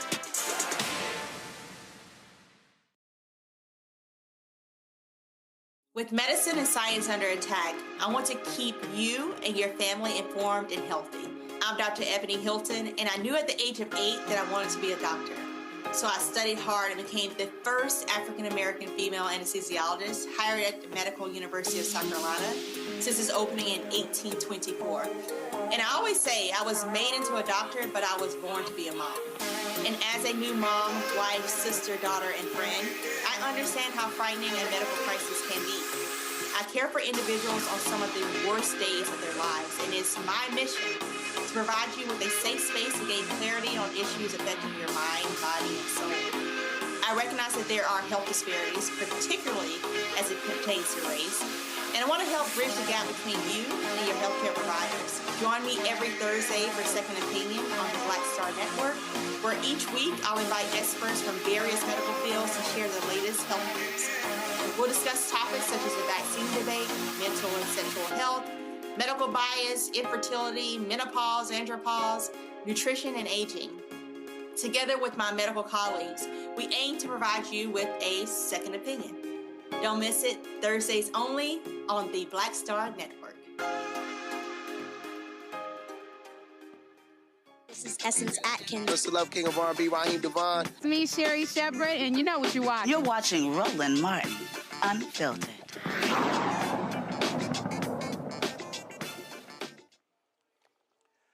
Folks, I'm here in Nashville for the NFL Alumni Charity Golf Classic, and a number of greats who are here, Hall of Famers. And one of my personal favorites, I grew up watching him in Houston. Number 52 for the Houston Oilers, Hall of Famer. He, of course, Jackson State, a Mobile, Alabama great, Robert Brazile. Doc, how you doing? I'm doing great, Roland. It's always a pleasure to meet someone that really pushed me through the ranks. Roland, we go so far back, dude. We both grew up together in Houston. I'm so happy that you're still rolling. You're doing good things. Doing what I do. Anything I can do for you, you know all you got to do is knock on doing the door. Well, I appreciate it. We both unfiltered. You know that. Yeah, absolutely, absolutely. And, you know, I do hate the fact that we're in Nashville and Tennessee Titans used to be the Houston Oilers. And I'm a Tennessee Titan, though. I'm a Titan. I'm in the Ring of Honor. You're a Titan? I was born an Oiler. I'm a die Titan. Well, I cut it off. I can't do that. Ain't been too good to me. I supported the Titans all the way up to when the Texans came on. I'm straight hometown. You should. I'm 100% hometown. I was born all. I understand. And me and Amy grew up together. So when she put me in the Ring of Honor, I had to become a Titan now. Gotcha. So I'm a die Titan. But you still all. Both. I'm both. You still all. I'm both. I'm a Titan right now, though. No. Let me ask you this here. So there's this huge debate going on. You got this college, this bill Ted Cruz is trying to push, and you got Nick Saban out there who's talking as well. And what they've done is they've tried to go around and recruit these black coaches when it comes to they want to reform college sports. Here's my problem. They want to deal with the athletes. They want to deal with the money. They want to deal with the transfers. But they ain't talking about all the money the coaches are getting paid. And this is the first time, finally, we're seeing athletes who are getting their fair share. And now all of a sudden, they all mad. And I got problems with that, where they want to now control the money the players are getting, but ain't nobody saying nothing about the coaches. Everybody want to control someone else's money. So I'm going to go along with you on that thought, because these players and also these coaches deserve every penny. You know what I heard this morning? A guy playing quarterback. Get ready for this. Signed a contract for $5 million. $500 million. Patrick Mahomes. Patrick Mahomes. Wow. Did he go to Jackson State? No, he did not. Texas Tech. Texas Tech. But look, getting back to your question, man, we need to fight for our rights, both for the kids and the coaches. See, and so you had the previous SCORE Act, and so now, of course, Ted Cruz is pushing this. And again, now, I absolutely support when you talk about with these agents and what's going on there, because in the NFL, that was an issue. They certified agents. Too many players were getting screwed over. So same thing, financial advisors, all of those. So I do believe that. But see, the NCAA, they don't want to call them employees. They want to do everything as if they're an employee except this. And I'm sorry, the schools and the NCAA, they've been making billions upon the backs of a lot of black ball players. And now you're seeing athletes picking up $500,000, $1 million, $2, $3 million a year. Some of them making more money in college than they are making in the pros. Sure enough is, Roland. On that point is that we know that there's money out there, and we know you got some dictatorship in everything that's done when it comes to football. Everybody wants to have their hand in the pot, and the people that always get the bag is the guy, the athlete, or the coaches. They don't get the real money they deserve. I'm all for everybody getting just like they did. We put a base out there. That's right. Put a base out there. I can deal with a base. If you rated this high, this is your base, like a first round, a second round, a third round. But the first rounder can't get what the fifth rounder get. The fifth rounder can't get what the first rounder get. So you got to have something out there to make this settle. Yep. And you got to monitor, because I was raised around the devils. Well, nothing but devils out there when I come through, and they want to control everything. Right. What's deserving to me. I fired agent after agent. Mm-hmm. But I found, Ivy Black, which is a good friend of yours, and Gene Burrow, to get me out of it. I was like the 8th man on the line, all pro. My rookie year of the year, I made rookie of the year, and after the year I made all pro. I was still the lowest paid quarterback in the Houston Oilers. Linebacker. So I had to get rid of my agent. Yeah, he had to go. He had to go.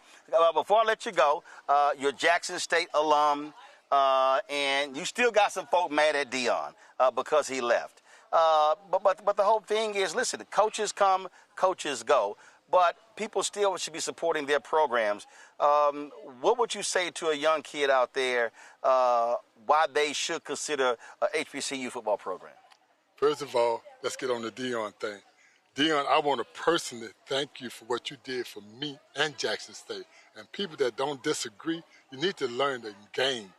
Dion did more for Jackson State since Walter and Robert Brazile came through there and brought us to that rank. Dion took us to another level where every weekend we was on TV. We was making money. Now, if I got one question, why not go to Jackson State? Why not go to Texas Southern? Why not go to Prairie View?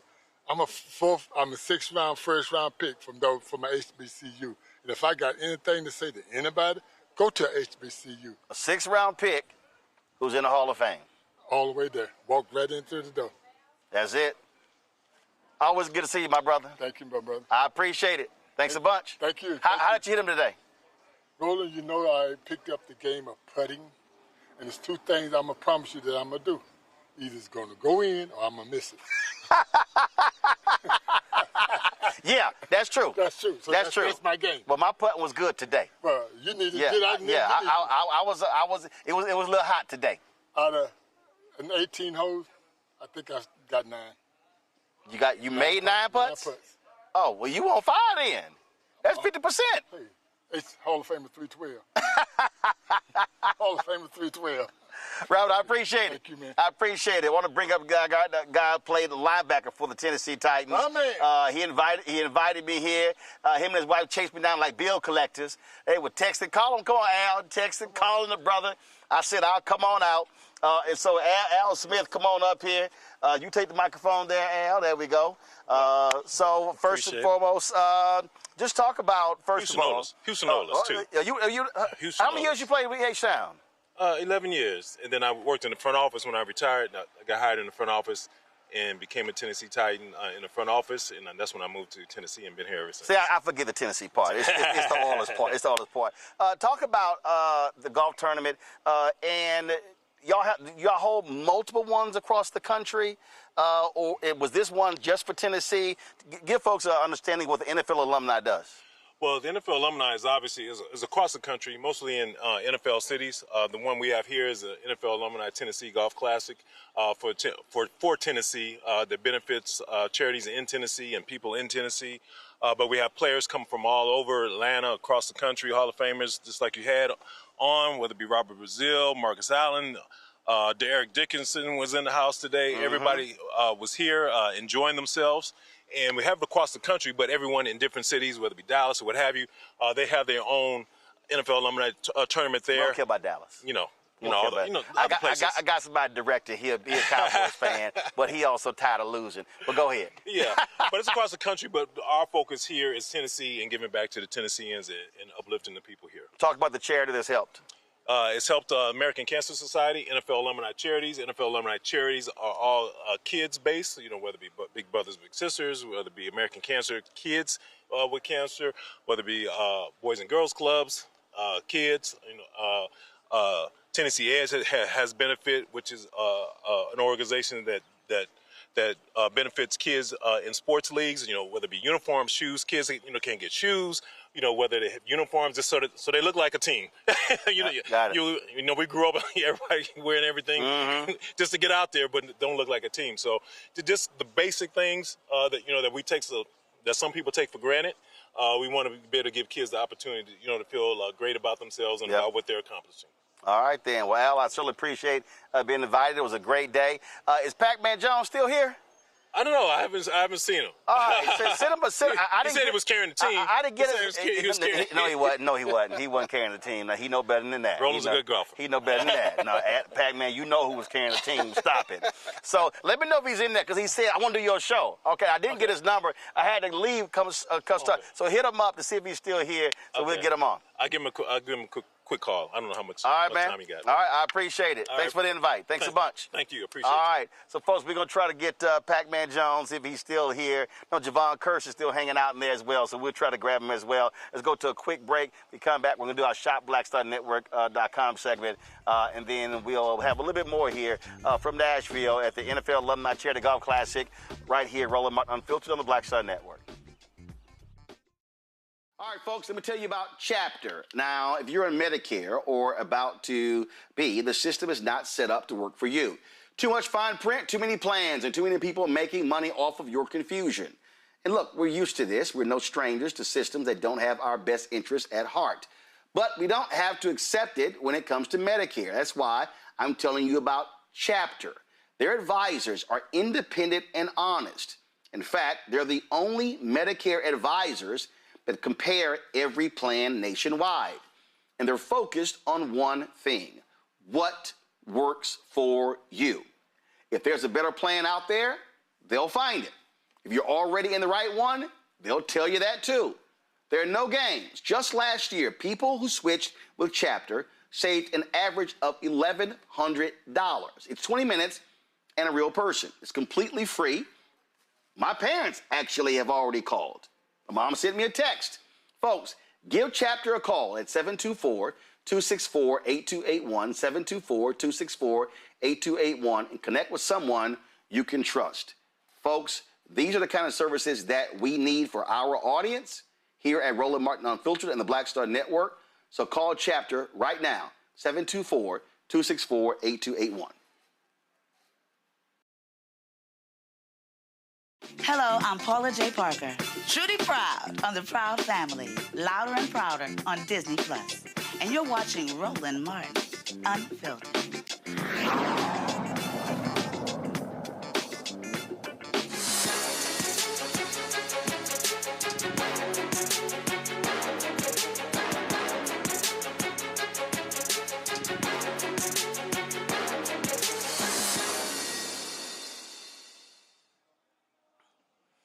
All right, folks, we got a clothing line on ShopBlackStarNetwork.com called the Red Black Kids. The Chief Creative Officer joins us right now. Tulani Ngazimbi, hopefully I pronounced it correct, with the Red Black Kids. Glad to have you here. So tell us about this clothing line. You hit it right on the nail. Thanks for having me, Roland. Big fan. I started the brand in 2014. the whole thing started with a skateboard, if you want to believe it. I had graduated from my master's program as the valedictorian, and I studied in New York. I moved to California. I couldn't find a job, and so I decided to build a skateboard. I studied architecture, and I built a skateboard once before. I started longboarding, and I just couldn't afford one when I was in college. So when I got out of college and I needed something to do, I started with that. And the name, of course, the active word in there is black in the brand name, but then also the word rad refers to action sports and so on. And so I wanted to take the community, our community, and put us into action sports and expose the fact that not only are we there, but then to make product that centers Black people and the Black body inside of that space. Now, you've been doing this for the last 11 years, and you started in Portugal? No, I actually started in Long Beach, California. And I was in Long Beach for about 7 years. And, I learned how to design from tshirtforums.com. So I was just reading about t-shirts. I knew nothing about what I was doing. I was designing on Microsoft Word to start. And I started reading about the way that the Japanese approach design, about nostalgia. And I really vibed with that. There was something about a product and not wanting to develop a product in a capitalist sense, but just like, in terms of innovating to make the product cheaper. Our biggest focus with the brand has always been quality. So strangely enough, we did our first trade show 4 years after the brand started, and we started selling in Japan, of all places. But the factories I was using out in LA, I was using some of the best factories at the time. They were causing like 25% of returns, and that was the only way that I was living. So around 2019, I just felt this push to move somewhere where I could actually make the product a little bit better. So 3 days before the pandemic, I landed in Portugal, and I used that time of being locked down to just find factories and find people who would be willing to kind of take on this task of building the brand. Little did I know that would actually cause the brand to grow. Wow. Questions for my panel. Cameron, I'll start with you. This is amazing. Are you in stores anywhere outside of California? Yeah, we've sold before in Macy's, Bloomingdale's, Nordstrom. Right now we're selling on Shopbop, and we've got some pretty exciting news that we're going to debut on the show, actually, is we went back to our roots to design outdoor clothing with the same ethos, and we're actually debuting at REI this fall. So that's it's really, really exciting. REI, congratulations. All right, Larry. Yeah, thank you. Yeah, can you talk about what do you think? Why do you think you've been? Yeah, can you hear me, Roland? Can you hear me? Yep, we got you. Go ahead. Yep. Why do you think you've been successful? That's a pretty tough question. I would say that the most important part has been the community, because the biggest thing that we represent is I never used my name for the brand intentionally because I never wanted it to be about me. When I graduated, I was a valedictorian. I thought to myself, my life was going to change. I was planning to do my doctorate, and things kind of fell through. And when I saw that I couldn't find a job, it really forced me to look at the system that existed, that a person who studied in a STEM field for a master's couldn't find work. And so then I felt as though the best thing that I could do as my first time at bat to do anything would be to start a brand and to start a company that could tell this narrative that Black people are not a monolith. And so the nice thing about it is the community responded in a way that's always been great. So when we were picked up by the first store, I had people from Atlanta reach out because we were selling in Atlanta through Macy's. I had people from Macy's, from Memphis reach out because we were selling through, Macy's as well. So it was like there was this moment where a lot of people saw themselves reflected in the product. And that's always been the intention of the brand. So I would say the success has really come from the community, to be frank. All right, then. Greg. Thank you, Roland, and thank you, brother Ngazimbi. At first, I thought, oh, you must be South African, but then I looked and I realized, oh, you one of them Nguni language speakers. Your people showing us, so that's what I'm talking about, man. My question is, I got my eye on this Zim Snow Team hoodie. My question is about the Pan-African dimension of this. There have been a lot of designers over the last decade, certainly this last 5 years, particularly young people, who are really bringing us together through all our differences, but that kind of common element of Blackness. Could you, in fact, that Zim Winter Games cardigan too, brother, I'm looking at this, man. How important is it that your brand and that your work not only be global, but kind of help us connect to one another? And when you going to open a store in Zim, brother, I know things ain't always peachy keen there, but I know they be waiting on you. You know, two things. The first thing is the fact that you knew it was Nguni language is maybe my favorite person on earth. Okay. The second thing is we are working on that. Like, it's a really slow process. We actually incorporated in Zimbabwe last year. We kept it really, really low, but we're kind of doing some stuff to see if we can create a self-sustaining model inside of Zimbabwe for people to work. And the whole idea is to kind of do like a diaspora connection, as well as connecting Black people from everywhere else with Zimbabwe. And so to create some sort of artistic like network. The other part of this that I have to mention is, you know, we've been lucky over the years. We've gone to some fashion weeks, New York. We showed in Paris before, which is exciting. And the most impressed I've ever been, and this is not just saying it, it's when I went to a show in Algeria with African designers. That was the most blown away I've ever been. Because I think what's happening now is that when you talk about, you know, and it wasn't just African designers, mind you, it was folks from the Caribbean as well. It was some African-American designers as well. There was this synergy of people who are deeply trying to connect with who we are, but then do it with their own lens, which is what the Rad Black Kids wants to do too. Yes. Because the language in which I'm approaching African design is with the lens of saying, I accidentally got into snowboarding, and I used to compete in snowboarding at Cal State Long Beach. And so accidentally this thing happened in my life, but it ended up informing who I became as a person and as a designer. And so my aesthetic of how I look at Pan-African clothing is within this global sensibility. There's this sensibility that this belongs to us. This is also a space that we exist in. And so I remember there was a brand when we were in Algeria that was an Ethiopian designer who was doing these jackets that were so forward thinking.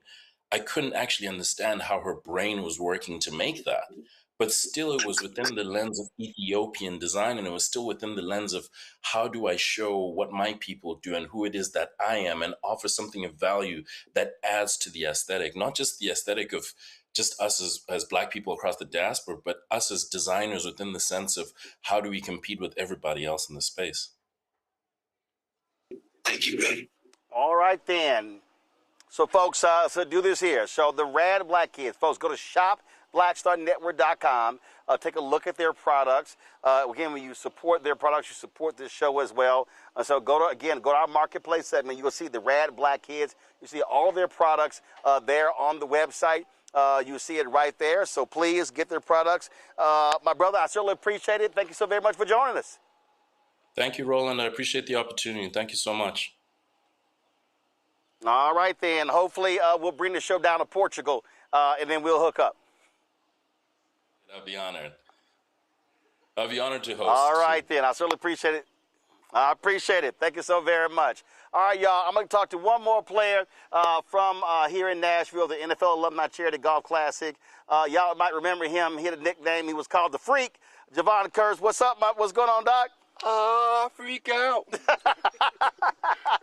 I'm doing great, man. Doing good? Yeah, great day to come and swing some I'll golf hold clubs. it up to you right there. There you go. Great day to come out and swing some golf clubs, man. Yeah, it was a gorgeous day, and so lots of fun. One of the things we're just talking to Al, we're talking about Brazil as well, and you know, look, I play golf all around the country. I play in a lot of these tournaments, and people always like, man, you always playing golf, but I'm trying to explain to them, they also don't realize there are a number of nonprofits that absolutely depend upon the resources that are raised for tournaments like this. People have no idea how much it costs to run nonprofits. You see cuts are being made, philanthropy people are cutting back. And so, folks, it's not just about fun. It really is about helping these organizations sustain themselves. It's giving back. I mean, when I first got into golf and went to my first tournament, it was a pretty cool deal because, like, the friendships you make on the golf course, like with people that volunteer their time and also donate a lot of money, just going out on the course with those guys, it's always good, but the big picture is always giving back. Yep, absolutely. Just slide this way right here. We're going to get you right in frame. It's all good. Yeah. I mean, you're right. And I tell people all the time, this is my 39th year. I took golf as my PE when I was at Texas A&M. I said, so probably top 3 all-time best decisions made in life because of literally the people you connect with, because of the amount of time you're spending with them. A lot of time. You're on that thing for at least 4 hours, especially if you're playing in a tournament, a scramble or something. It can be at least 5 or 6 hours. So you're going to be out there. You might as well have a good time and then make connections. Because when we come out as former players, we like catching up with guys. Like I probably like got pictures with all the former football players I saw and exchange numbers. So we can like do this again, like somewhere else, and like help someone else's cause out as well. Now, I was talking with last night, even out there today. I tell people, look, don't ask my opinion if you do not want an honest answer. The show is called Roland Unfiltered. So I had a woman showed me her video. She says, okay, give me your honest assessment of my swing. And I saw it. I was like, oh, that's an F. Yeah. She's like, wait a minute. She said, you could be nice. I said, well, if your swing was nicer. I said, listen, don't. And I told her, I said, it's no disrespect. I said, but if you want to do this, you're going to need to put that work in. And same thing. It's a lot of guys who are former NFL players, NBA players, who think, oh, yeah, I can easily do this here. And I go, okay. No. It's a different. The same energy that you took to execute that, you're going to do it for this here as well. That's the thing. And so because of that reason, I don't get mad at myself, because I know when I played football, I was doing football 8 days a week, and there's only 7 days in a week. So I was doing it 8 days a week. So like it's definitely one of those games. Like you gotta like be out there. You gotta put in the time, because it's not going to just happen. You're not just going to just wake up one day and just start hitting the ball perfectly. You may hit 1 or 2 perfect, but you're not going to hit it perfect. So you gotta put in the work. But do you bring that same intensity, that same the dedication that you brought to football, where you like, no, I'm going to master this? Not yet. Not yet, but it takes time. I mean, like my days get kind of packed sometimes. I don't have time to go out and hit balls, but I do notice whenever I do lock in and I'm out there at least 3-4 days a week, it feels so good. For real. It feels so good, but it's definitely one of those. Does it feel better than sacking the quarterback, though? Oh, when you hit a nice one, when you hit a nice plush one, it's right there. It's like 6-7, 6-7. It's like right there. I got you. Well, man, it's certainly good to meet you. Glad to see you here. It was great playing in this tournament, and hope to be back next year. Definitely. I appreciate it. I'm trying to win next year, though. Yeah, I don't know what somebody just brought me a gift. They said, hey, y'all won something. So I have no idea what score we turned in. Pac-Man Jones turned the scorecard in. Yeah, so y'all might want to double check it. Okay, now you guys got that one, but the team that turned in a 49. Are you serious? A 49? Okay, all right. We already know what that means. We already know what that means. As long as they have fun. Absolutely. Yeah. All right, Javon, I appreciate it, brother. My pleasure. Thanks a bunch. My pleasure. All right, folks, that is it for us. Let me thank Cameron. Let me thank Larry. Let me thank Greg for being on today's panel. I certainly appreciate it. Greg, I'm here in your city, in your state. We, of course, out here at this golf course. Glad to be here. Yes. There's a lot of stuff that now what we did. We did. You know, matter of fact.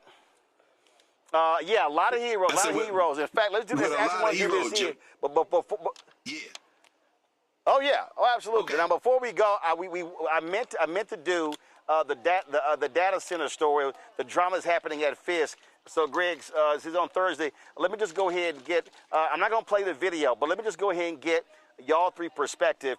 Because you got students that are protesting. Representative Jones, the president of Fisk, says she wants to put a data center on the Fisk University campus.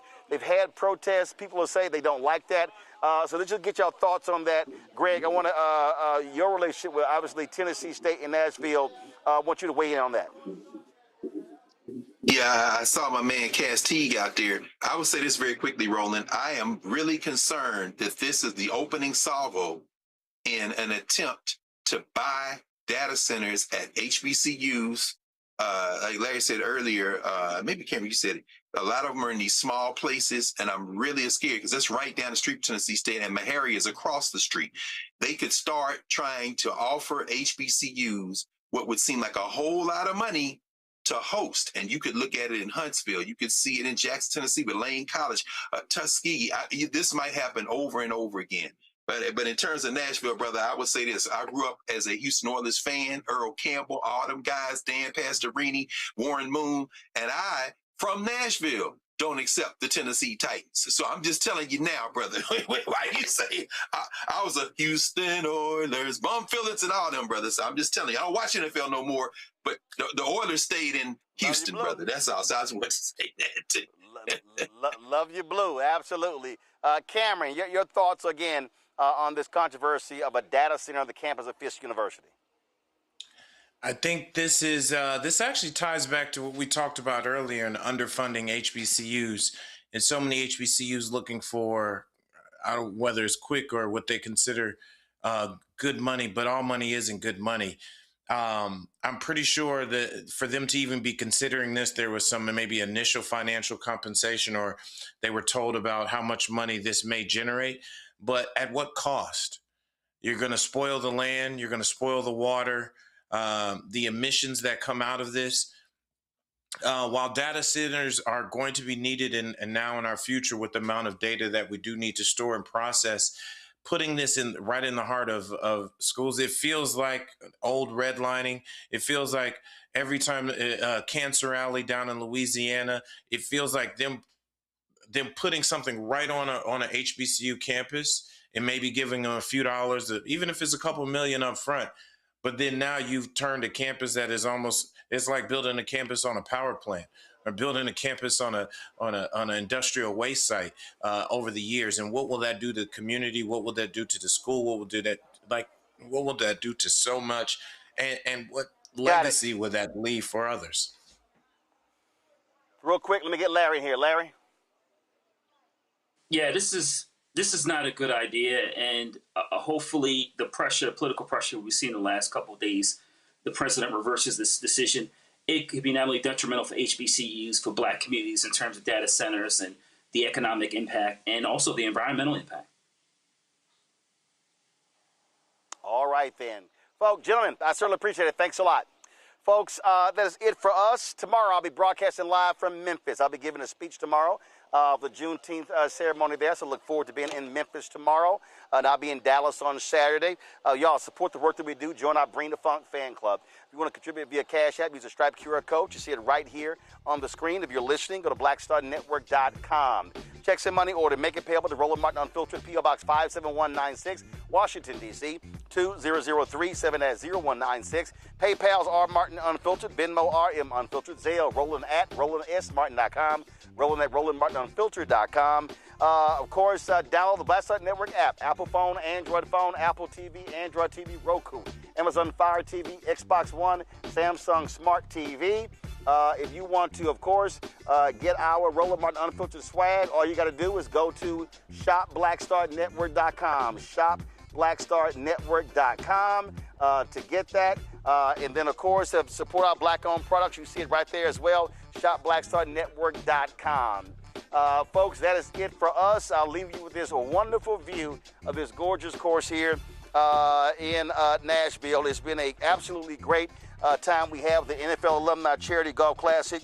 Al Smith, certainly appreciate you inviting me out. And so this is, again, been a wonderful, wonderful day. Shout out to all the volunteers, everybody who've been out here working this course. And again, we're here at the Hermitage President's Reserve Course in Old Hickory, Tennessee. Folks, that's it. I'll see y'all tomorrow right here on Roland Martin Unfiltered on the Black Star Network, live from Memphis, Tennessee. Holla!